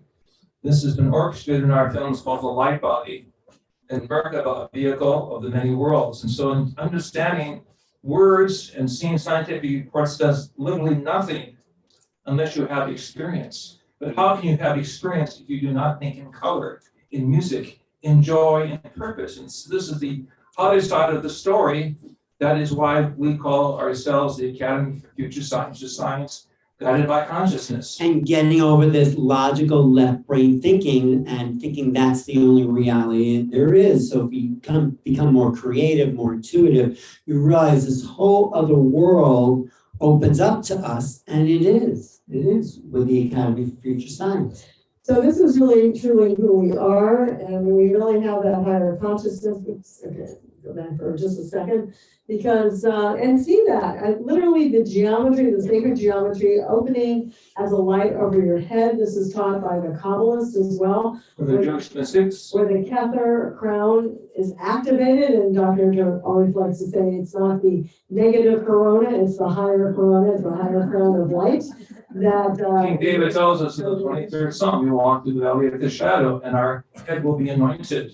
So rather than seeing the pyramid over the Pentagon or over Moscow, let's see the geometry over our heads, because that is awakening us to our overself, our higher self, or the eighth seal, or chakra, which is the sign of the infinite way. So what's a chakra look like? Well, it really does very much look like these geometries that keep spiraling and unfolding. And this is really part of the scenario. And people who have actually had certain experiences, I'm sure some of you have, actually start seeing these realities. You start seeing these spirals of light. Tibetan monks trained for years. Priests in Ethiopia and ancient Coptic Egypt who were able to work for many years in memorizing parts of scripture and then putting this into musical form. This is a key to the dynamism of the mind that has been not used to its full capacity. So it's the uncovering of the latent power of the mind, the powers of super consciousness, super learning, that gives us the ability to reach out beyond the three-dimensional boundary of our body, which is just the biochemical shell of the dynamics of mind reach and mind dynamics. So this is really the wheels within wheels. A lot of people want to look at the wheels within wheels as being physical UFOs, and that's also true. They are wheels, and sometimes they spin certain ways, the wheels within wheels, but also there's the cosmic doorways, the vortexes, the threshold points, and these are also spiraling wheels within wheels. Those who have deep meditation with art, or those who sing music with the soul, or soul music, understand that this is something in the way of a much greater opening of the mind to indwelling completely in the realm of what we call the divine or Holy Spirit. Right, and as you do those Merkaba meditations, your chakras do start to spin, which increases your vibration, which is opening up more of your consciousness and brain capacities. So this is what yeah, we're seeing. speaking of the consciousness and brain capacities, and this is another way of looking at it, actually. Right. We're wings, we're angels of the second class. When we begin to activate the higher chakras with the sacred geometries, we begin to see our wings move. We begin to see the geometric patterns of how we can entertain multiple realities at the same time. So I see Liva's in place, and we're going to start a little bit of a meditation. And what we like to do, as you just experienced, instead of with the guitar, we're going to come up with some sacred expressions as we go forward with this. And we'll be doing a meditation, and we hope everyone will join us and sing. If you want, because of COVID, if you want to not sing so loudly, that's okay. It's up to you. Up to you, or wear your mask. Just be in the vibration, whatever. Feel the energy and kind of But open if your you're going mind. to use your spine, basically is a tuning fork to open up all 7 chakras or fields of vibration simultaneously. There's a dance that takes place, as Blake has shown in his musical and his artistic excellence, and Desiree has doubled and tripled the image of the being of light dancing on the horizons of change. You have to feel the rhythms, the blues, and then the multicolor rainbow of the spirits going into the other dimensional contact circles. Which is what's happening to the planet at this time. We are spirit moving into these other dimensions. That's why everything's being shaken up. That's why the matrix is being restructured, and the old forms that have kept us in place and kept us unconscious are now dissolving, so we can become these conscious beings of these new realities. And we'll talk a lot more about this tomorrow also, but today we'll just kind of complete with this deep energetic vibrational meditation. So take a minute to set up the microphone. I want to say this, that our mantras have been experienced and performed by great symphonic orchestras like the Berlin Symphonic Orchestra. Mm-hmm. So this is not child's play. This is a very important introduction to a different type of soul music on a higher level. Yes. Where you actually use the vibrations that become so powerful that you step beyond your physical self into your transphysical self. And what's the purpose of using the ancient Hebrew? It's the language of the prophets. We use also the language of the Greek, which is the language of the New Testament apostles. We use the language of the Sanskrit traditions, which are much older of the East, and even of the Tibetan, because they represent basically stages of vibratory growth that we go through. Ultimately, it's all to the Supreme One. It's not to any particular tradition that gives only one side or one ethnicism that overlooks the pan-humanity of And consciousness. those ancient languages also vibrate with the essence of the thing it's naming, you know. As languages evolve, they sort of separated from the essence of the thing. But these ancient languages bring us back to the... Well, the ancient languages are eternal languages. We think they're ancient, but they're not. They're eternal. Right. And that's what I experienced in my brief experience on the other side. Right. The hosannas and alleluias are sung in the higher realms. We actually heard the hallelujahs. And that is orchestrated in some of the great music we have now from Brazil, in that beautiful album called Alleluia Adonai, by the great operatic singer, Teresa Perguntas, and some of the other musicians we've worked with, including the late Alice Coltrane. So again, these are top musicians, so stepped out of the world of jazz to understand the spiritual purpose of reaching the higher vibrations, going beyond heavy metal music, sex-oriented music, and music of conflict and destruction, into music of rebirth, reconnectedness, and what Lou calls authentic spiritual rebirth. Right, and so McKinsey and I talk about 5 sacred languages. They include Chinese, Egyptian, Tibetan, and also, of course, the Hebrew language as well. And the mother languages. So we use all of the languages, although we do tend to side with the Hebrew because the vibrations seem to take us to where we want to go. I'm asking Kim if she can figure out no lights. It's not possible the way they have it. Okay, that's okay. Yeah, let me turn down the lights a little bit. But let's start from Eva. Oh, there you go. Yeah, that's.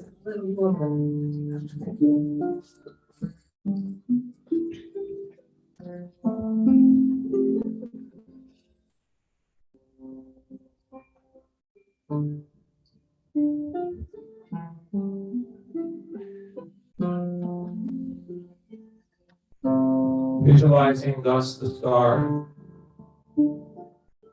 In Sanskrit, the Priyanka, and the Hebrew, the Moulton David, at the base of our spine. Integration of the 3 criminal forms, 3-dimensionality within and without. Begin to put on the garment of sacred geometry. That which is mentioned in the lost teachings of Jesus the Christ, the Disciplopia, the garment of divine names and forms. Begin to realize that every cell in our body has the divine name, as the God code. And through these geometries, we feel through the strings of the harp, we have the 12-tone roll, the 12 meridians in our body, that the acupuncturists use for healing, to heal the complete vibratory field of our body. So we raise our energies quietly and multidimensionally in color as we see the blues, the oranges, the reds, the violets. See the triangles above your head and below your feet spinning in opposite directions. Use your consciousness to create the Merkaba right where you are. And slowly increase the spins in opposite directions as the cells in your body start to vibrate faster and faster. And as we move forward, we see the fact of the vortexes of light beginning to open over our heads and other beings that beckon us to enter into these new realities, these new dimensions. And as we move forward, we also see the dove vibration. It was known as the Ba in ancient Egyptian. In addition to the Ba, there was also the Bennett, connected with the phoenix bird. And so let us try this expression of Ba Bennett. Ba Bennett. Ba Bennett. Ba Bennett. Ba Bennett. Ba.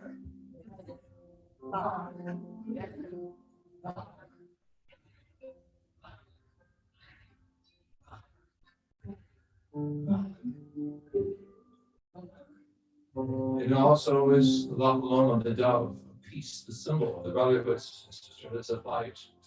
You see over the Americas at this time, descending and also sharing us the sacred radiance of light, opening our eyes to the peacemakers, those who represent the avant-garde of the celestial ones who come with answers, not those who come with excuses in the absence of truth. And so we ask, O you Most High, Elion, we ask for the blessing of those who use also the symbol of eternal peace, the dove. Whether we say it in the Sanskrit, whether we say it in the Egyptian or in the Hispanic languages, as Lama is the dwelling of light. And see that little point of light over your head, emitting from your crown out to the ceiling, out beyond the ceiling to the sky, out to the stars, as we call in our great cosmic family with the ancient word of Shema and B'nai, family of light. So we say 12 times, Shema B'nai, Sons of light. Shema B'nai, Hear us, O sons of light. Shema B'nai, Hear us, O daughters of light. Shema B'nai, Shema B'nai, Shema B'nai, Shema B'nai, Shema B'nai. Principle, the high levels we call the spiritual management is the vibrations of Uriel, the angel or archangel of the greater light, the supreme glory. We momentarily see coming from the realms of this higher, pure light, the faces of the archangelic ones, principally known to the great prophets, the great mystics, the great teachers, is Uriel and beyond. The forces working with Michael, divine intervention. And we realize the greater powers that are on high, that are also watching us. We acknowledge the power of Michael, Michaelu, the one of protection. We acknowledge also Gabriel, the one who gives us insight, connected to the consciousness field, and leads us to knowledge, past, present, and future.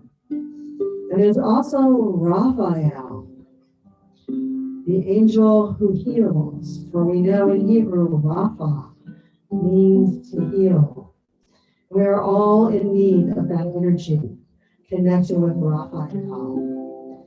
And even though there are myriads and myriads of other archangels, there's also the power of Uriel. And Uriel is connected with the vibration of the light, of Or. Or means light, like Uriel. Or is the light. It can also be Or, that the vibrations of the vowels shift and change in the Hebrew language. El is the acknowledgement of the divine. So feel your body as liquid light crystal. You're dissolving the physical form. You're igniting the plasma light potential in every cell of your body. And feel the radiance around your head, the brilliant radiance of the colors of the spectrum. Realize that we're going beyond neuro-linguistic programming into musical linguistics, which is the key to the shift now taking place. As it was written in the Gospels when the shepherds heard music in the sky, as was written in the ancient scriptures in the sutra text, even of Ezekiel, with the music of the Merkabah, that missing part is coming into focus. We must energize ourselves as musical endowments to Mother Earth and to humanity by feeling this great radiance of Uri, Uri tone, Uri, Uri, Uri. I'm going to say this carefully. Just listen to me and I'll say it 12 times. Repeat as you feel the radiance of light, these ancient Hebrew words. Uri tone, Uri, Uri, Uri, Uri. Uri tone, Uri, Uri, Uri, Uri. Uri tone, Uri, Uri, Uri, Uri. Uri tone, Uri, Uri, Uri, Uri. Uri tone, Uri, Uri, Uri, Uri. Uri tone, Uri, Uri, Uri, Uri. Uri tone, Uri, Uri, Uri, Uri. Uri tone, Uri, Uri, Uri, Uri. Uri tone, Uri, Uri, Uri, Uri. Uri tone, Uri, Uri, Uri, Uri. Uri tone, Uri, Uri, Uri, Uri. Uri tone, Uri, Uri, Uri, Uri. Uri tone, Uri, Uri, Uri. These are the vibrations that have changed the world of science in the bending of metal, in the relocation and the healing power, the vibrations of Uri or with the effect called the Uri effect. have been the missing pieces that open up the great scientific minds to the wonders beyond Earth that we're now participating in. So we see the next cosmogram, the coming of all of these sacred geometries with musical notation into our life. We see at the bottom of the cosmogram or cosmic picture, the symbolism of the roots of consciousness is the tree of life reaching out to the many dimensions. From top to bottom, we see the multiple levels of cosmic intelligence reaching to us through these sacred geometries, which represent a whole new language, a language of light. Let yourself be infused with this light, this language of light. It's 9 o'clock. Call forth that dreams that you want to create. Call forth a dream of the unknown. Have a vision as you sleep tonight of what's possible, of your evolutionary potential. And so as we bring forth the light once again and see ourselves surrounded not only with the roots of consciousness, but the spreading out of the light from the heart center, from the mind center, from the soul center, and from the spirit center. With the dove at the top of the illustration, the spirit from on high comes forth to planet Earth and enlightens us, educates us, spiritually heals us. But let us also use the expression of Uriel as a power of light that shines throughout the entirety of the earth, giving a light radiation that transforms even the worst of the viruses, even the worst of the negativity. There can always be the light that shines in the darkness. This is the power of Uriel. So no matter what we think about the end times, the end situations, there's always the light that is there for all of us. In the beginning, beyond the end, the Aleph said Aleph. The Alpha and the Omega. And going beyond the Omega, or what scientists call the minus Omega, into the new Alpha or Aleph. So as we restructure ourselves for the coming changes, which will be dramatic, let us look beyond the physical technologies of outer space to the light beings, our ancestors are called the angels or the angelic realms. Let us realize that we are in a very careful moment of history where the great apostles said we can judge the angels or evaluate those who come to us on the horizon of creation. And the vibrations of these names require great intensity and energy over many hours. It's not a simple vocalization, it's a deep vibration that shakes the roots of consciousness of our being into the roots of the tree of life. But the seed is planted and will vibrate and expand and grow and blossom into the new beings that we are becoming now. We are vibrating at a quicker rate. We are not the same people that entered. We will be leaving at a new level of awakening and vibration. So let's ask the beloved harpist to hold for 1 second. I'm going to superincharge the mantra because there are different levels of musicology that we use. So we're going to use this one word. Uri plus L or God. Uriel, Uriel,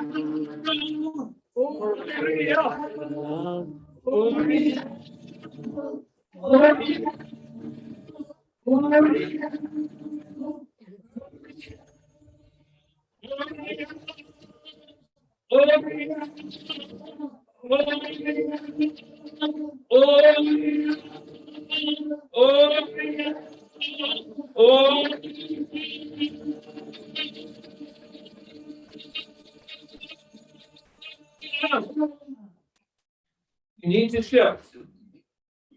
Playful music opens and tickles the eardrums. When you want to get into the real ascension work, you must make a dramatic shift. That is the power of the cantor or the major singer or musicians that orchestrate sacred music. Again, this is why we work only with the best. Jocelyn Smith in Berlin, who was given a gold medal by the President of Germany by teaching through music tolerance of minority people throughout Europe. Alice Coltrane, who left her career of jazz music to sing the holy names of God, you must make a decision to move up the ladder beyond the phenomena if you're going to understand what we call the return of the dove. The symbol here around the world is the coming of the peaceful ultra-terrestrial as opposed to the experimental extraterrestrial. So the answers are not going to be found to, again, revisit the questions of Alan's book, Making Contact. You make contact with source on a much higher level than lower military phenomena. Right. Making contact is making contact with yourself, with the others, with the planet, and with the greater family of light that are waiting for us to wake up. That's who we're making contact with. So should we close? No, we're not closing. We're not? We're moving on to the next expression. Okay. Sorry. In the Sanskrit tradition, you have the Om Shanti Om. Of course, we know the Om is the vibration of Mother Earth. The threefold nature of the Shanti represents the Trinity principle, body, mind, and spirit. Om Shanti, Shanti, Shanti, Om. We say it out of respect for those of the Eastern tradition who come in with a different vibratory tradition, but all of that is being brought together in a higher sense of unity. We call the gathering of the tribes. In other words, all throughout the world, there's going to be an increase of the global vibration as we move into the fifth dimension. So these are not playthings for play actors or people who simply want to be religious window shoppers. This is a real experience of vibratory change. Okay. And so let us try this expression as we put a field of light around planet Earth. Let us see the vibrations of light healing the planet. This is a time and energy we should do almost every day, from no matter where we were. And Kim Converse remembers one time there was a hurricane coming this direction. We were actually in Europe and she was here. We had people online and we were pushing that hurricane to another direction.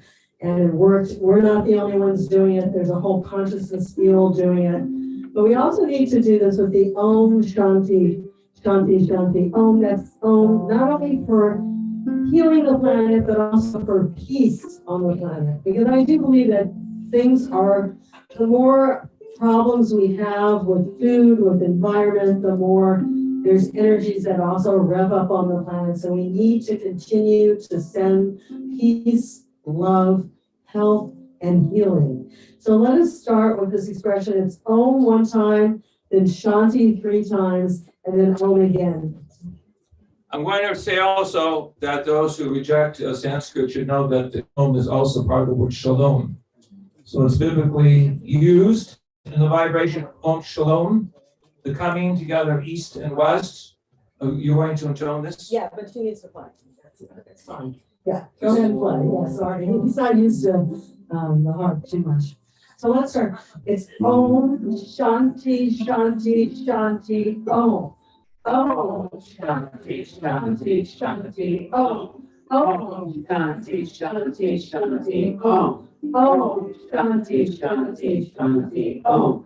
Om Shanti, Shanti, Shanti, Om. Om Shanti, Shanti, Shanti, Om. Om Shanti, Shanti, Shanti, Om.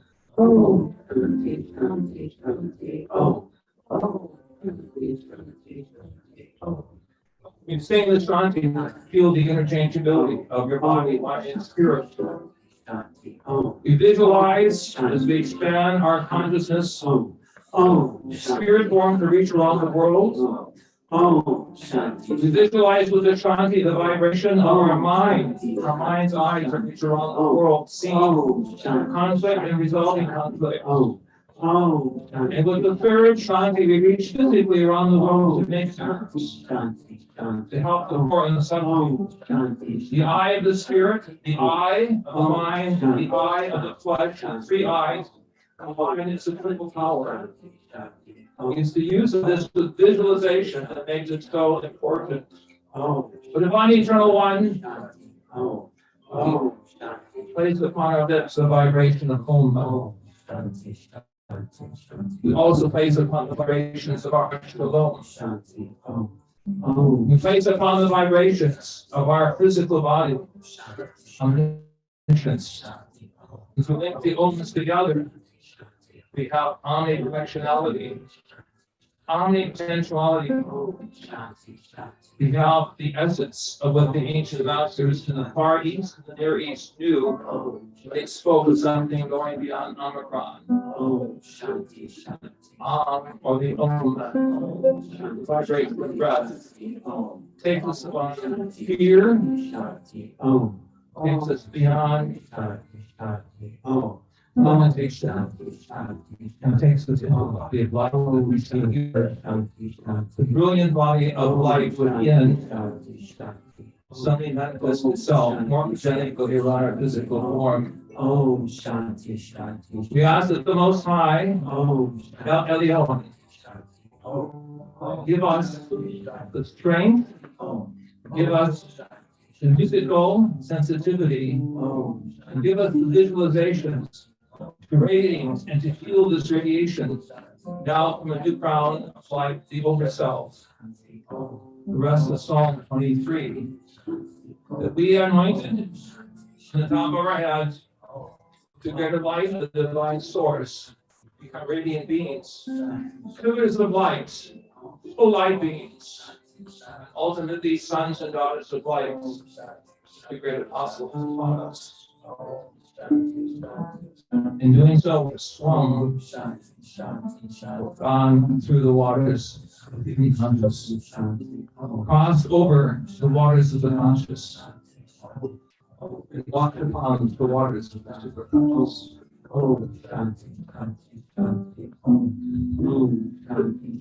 So let us begin. We can call that mantra and we'll come up with a few more. Let us begin to see ourselves in these glorious bodies of light and energy.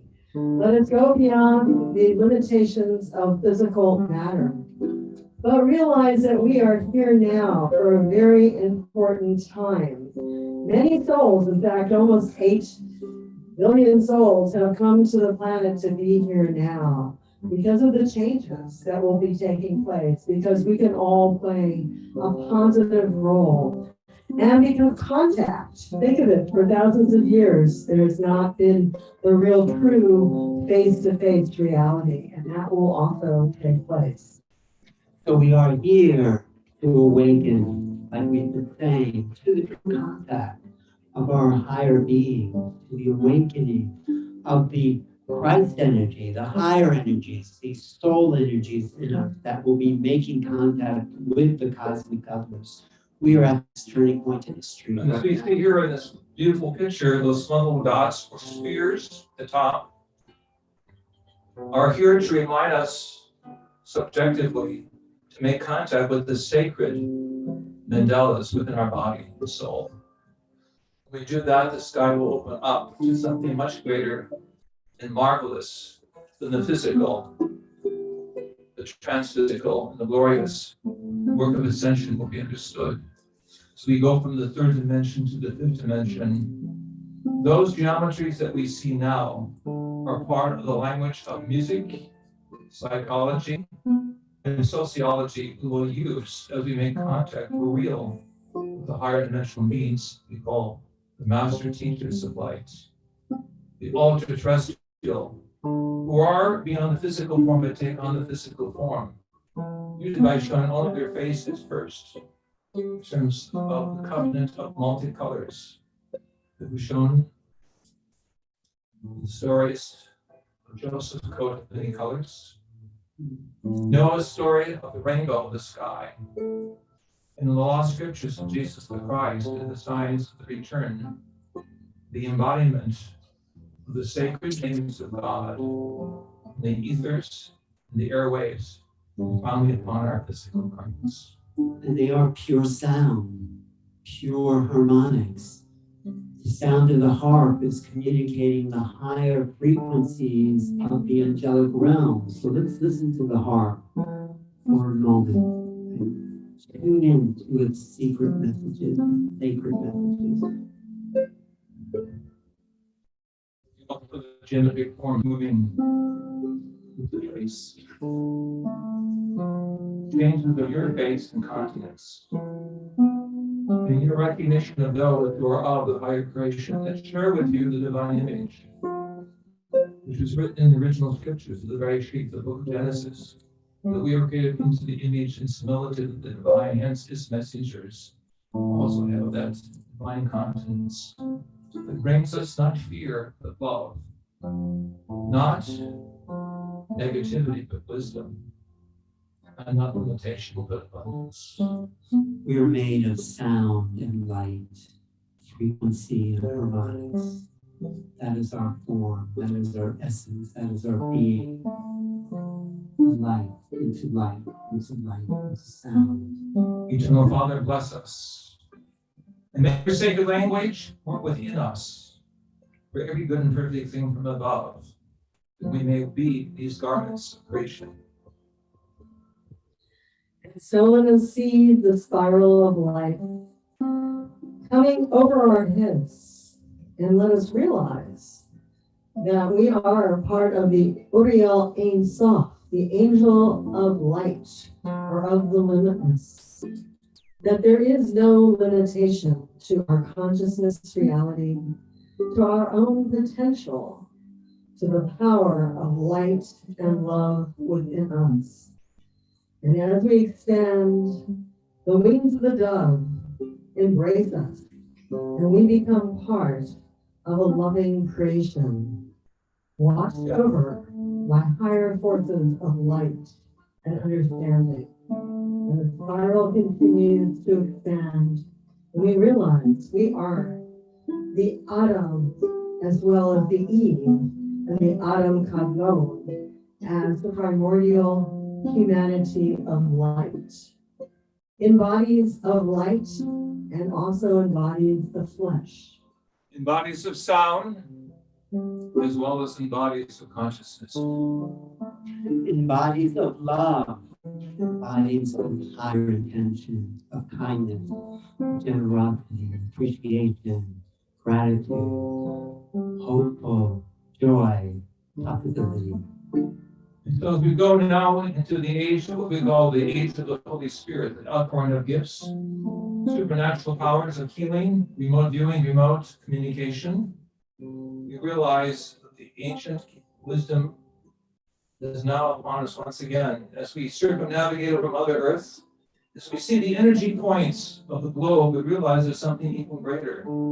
There's the energy points of the divine creation within our body. Let us use these latent powers, these supernal gifts, to realize that we are here with the overview effect of our earthbound brothers and sisters, to awaken them to the cosmic light that is to come as we move from humankind to spacekind.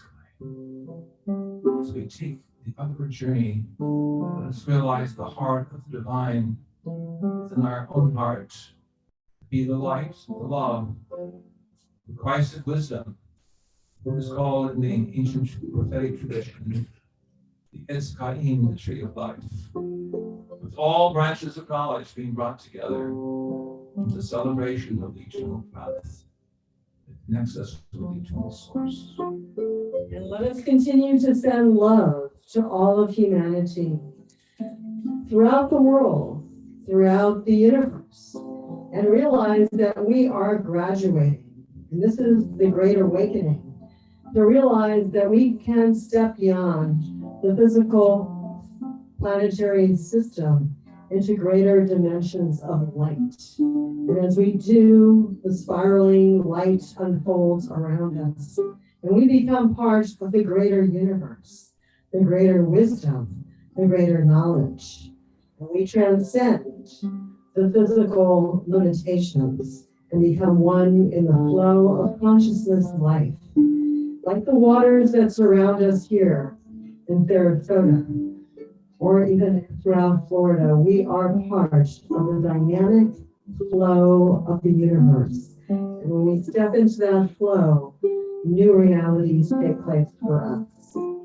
So here we are, to be embodied with the flesh, in light, as vibration, as frequency, and send this vibration out into the world as we leave the cosmic center and go into a greater cosmic center of creation that is waiting for us to be part of the new vibration. We are creating this cosmic center. The story of Adam and Eve continues.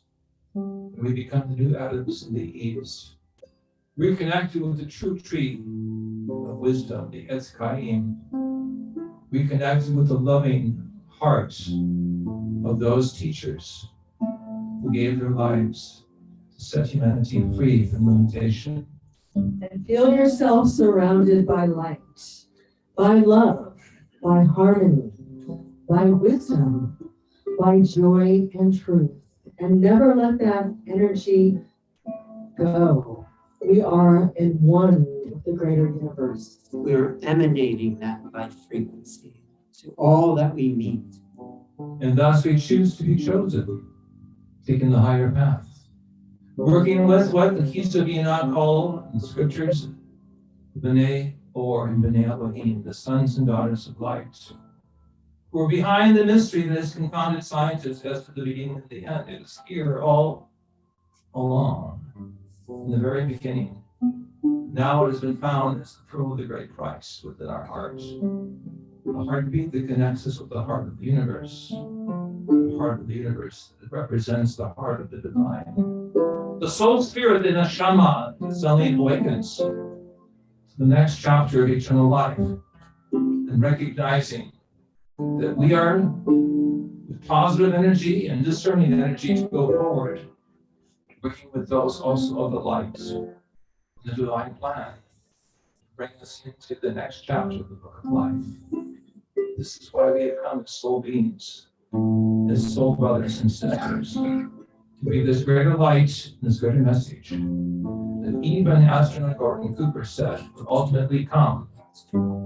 We prayed in outer space, our Father who art in heaven, hallowed be thy name. In the name of the Hashem, the God of the great prophets, mystics, poets, and musicians be upon us. Let this lump of clay be endowed with the spirit, with the form, to form the next chapter of co-creation.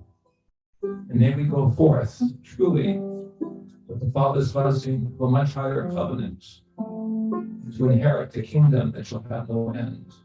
And let's chant the name of the Most High, the most abstract, the most unknown possibilities that we can embody, the Ein Sof Or. So let's say 12 times. Ein Sof Or. Ein Sof Or. Ein Sof Or. Ein Sof Or. Ein Sof Or. Ein Sof Or. Ein Sof Or. Ein Sof Or. Ein Sof Or. Ein Sof Or. A little faster. Ein Sof Or. Ein Sof Or. Ein Sof Or. Ein Sof Or. Ein Sof Or. Ein Sof Or. Ein Sof Or. Ein Sof Or. Ein Sof Or. And thus as we become musical instruments, Ein Sof Or. Ein Sof Or. musical vessels, Ein Sof. human Ein Sof Or. Ein Sof Or. records. Ein Sof Or. Limitless light. Let's go beyond the planets Ein Sof Or. into the greater cosmos. Ein Sof. In the names of God that we will use in eternity, begin now the journey at home. Feel the shift of vibration as your consciousness starts to expand Ein Sof Or. Ein Sof Or. into limitless light. Ein Sof Or. Limitless light. Ein Sof Or. Ein Sof Or. And so making contact, Ellen, as you know, is not with the planets or humanity, but the universe that is living with life. The universe that's endowed with the gifts that we have forgotten that we have. The Christ in nature, the nature of the unknown, the nature of the tree of life, the nature of the words of the good news that set us free, to join the cosmic family from which we have come, and to which we will return if we take the higher path of the divine word. As the limitless light, that is what we're returning as. That's where we came from, and that's where we're returning to. The eight soft form. So we'd like to close with 4 amens, but let us first say the energy, which is from one of the groups that we had been connected with in New York. May peace prevail on earth and in the heavens. Let's say that 4 times. May peace prevail on earth and in the heavens. May peace prevail on earth and in the heavens. May peace prevail on earth and in the heavens. May peace prevail on earth and in the heavens. And then the 4 amens. Amen, amen, amen, and amen. So, brothers and sisters, we go forward with our correspondences throughout the world, from east to west, from north to south. The story of Adam and Eve continues, a new chapter. It is the beginning of our contact, of making contact. The point of making contact is that abstract awareness that we are dissolving our identities as humans, as whatever your personality is, and becoming the abstract, all-wise, knowing intelligence. And so how do we know the difference between those of the ETs and the PTs? The ET you meet might be yourself. We go beyond the dark eye into the eye of brilliant light. That's why Jesus said that the nature of the soul is in the eye. So beware of the ET experimenters. Go with those of the light and the divine source. We'll be blessed. And thank all of you. Some of our books are known in different languages, from the Pistis Sophia, the lost teachings of the Coptic Christians in Egypt, mind dynamics with Desiree scientists in California, linguistics dealing with the names of the Divine Father and Divine Mother, the Over Self-Awakening deal with the actual graphics or methodology of how the soul and consciousness as a metric they can be used for raising consciousness. Of course, music we've done with leading musicians like Stephen Halpern throughout the world that can start new people on the way of sacred language and sacred musical vocabulary. And of course, the ongoing studies of the keys of Enoch, which gives us the God code of how our DNA RNA is connected with vibratory processes that are very profound, recognizing, as we have heard from Bruce Lipton recently, the keys are perhaps the most important document in the sense of rejuvenating the human's body cell by cell. And so we want to thank Cosmic Center for having us tonight. We're going to meet you tomorrow at 1 o'clock. Yes, so come back. Teaching on one of our books. And Neva for her beautiful heart. It was really beautiful. Great to making contact with everyone here. Good, Sharon. Thank you so much. Sharon, Elizabeth, especially for your happy voice and smile. Thank you so much. It's a pleasure. Thank you for everybody being here. Was this not amazing? Yeah. I just want to remind everybody, I know there's some people that just came to the lecture, but if you're interested in signing up for the workshop tomorrow, just at the registration table, you can do that tonight if you feel that you would like to attend the workshop tomorrow, which starts at 1:30 p.m. Yes. Okay, with that, we'll say. Thank you so much. Enjoy for all of you. We have some of these books and my books out there and some videos. 1 o'clock. Starts at 1. So stick around. Keep a smile. Stay away from all of those extremists that want to think only of negativity. That's not the way. The way of light is the way of purity and compassion of the human heart. And books are for sale, so that's both for Alan's book and also for the Academy of Future Science. Just decide on an Uber or what? Thank you. Thank you. Hang out, network. Great to meet everyone. Thank you.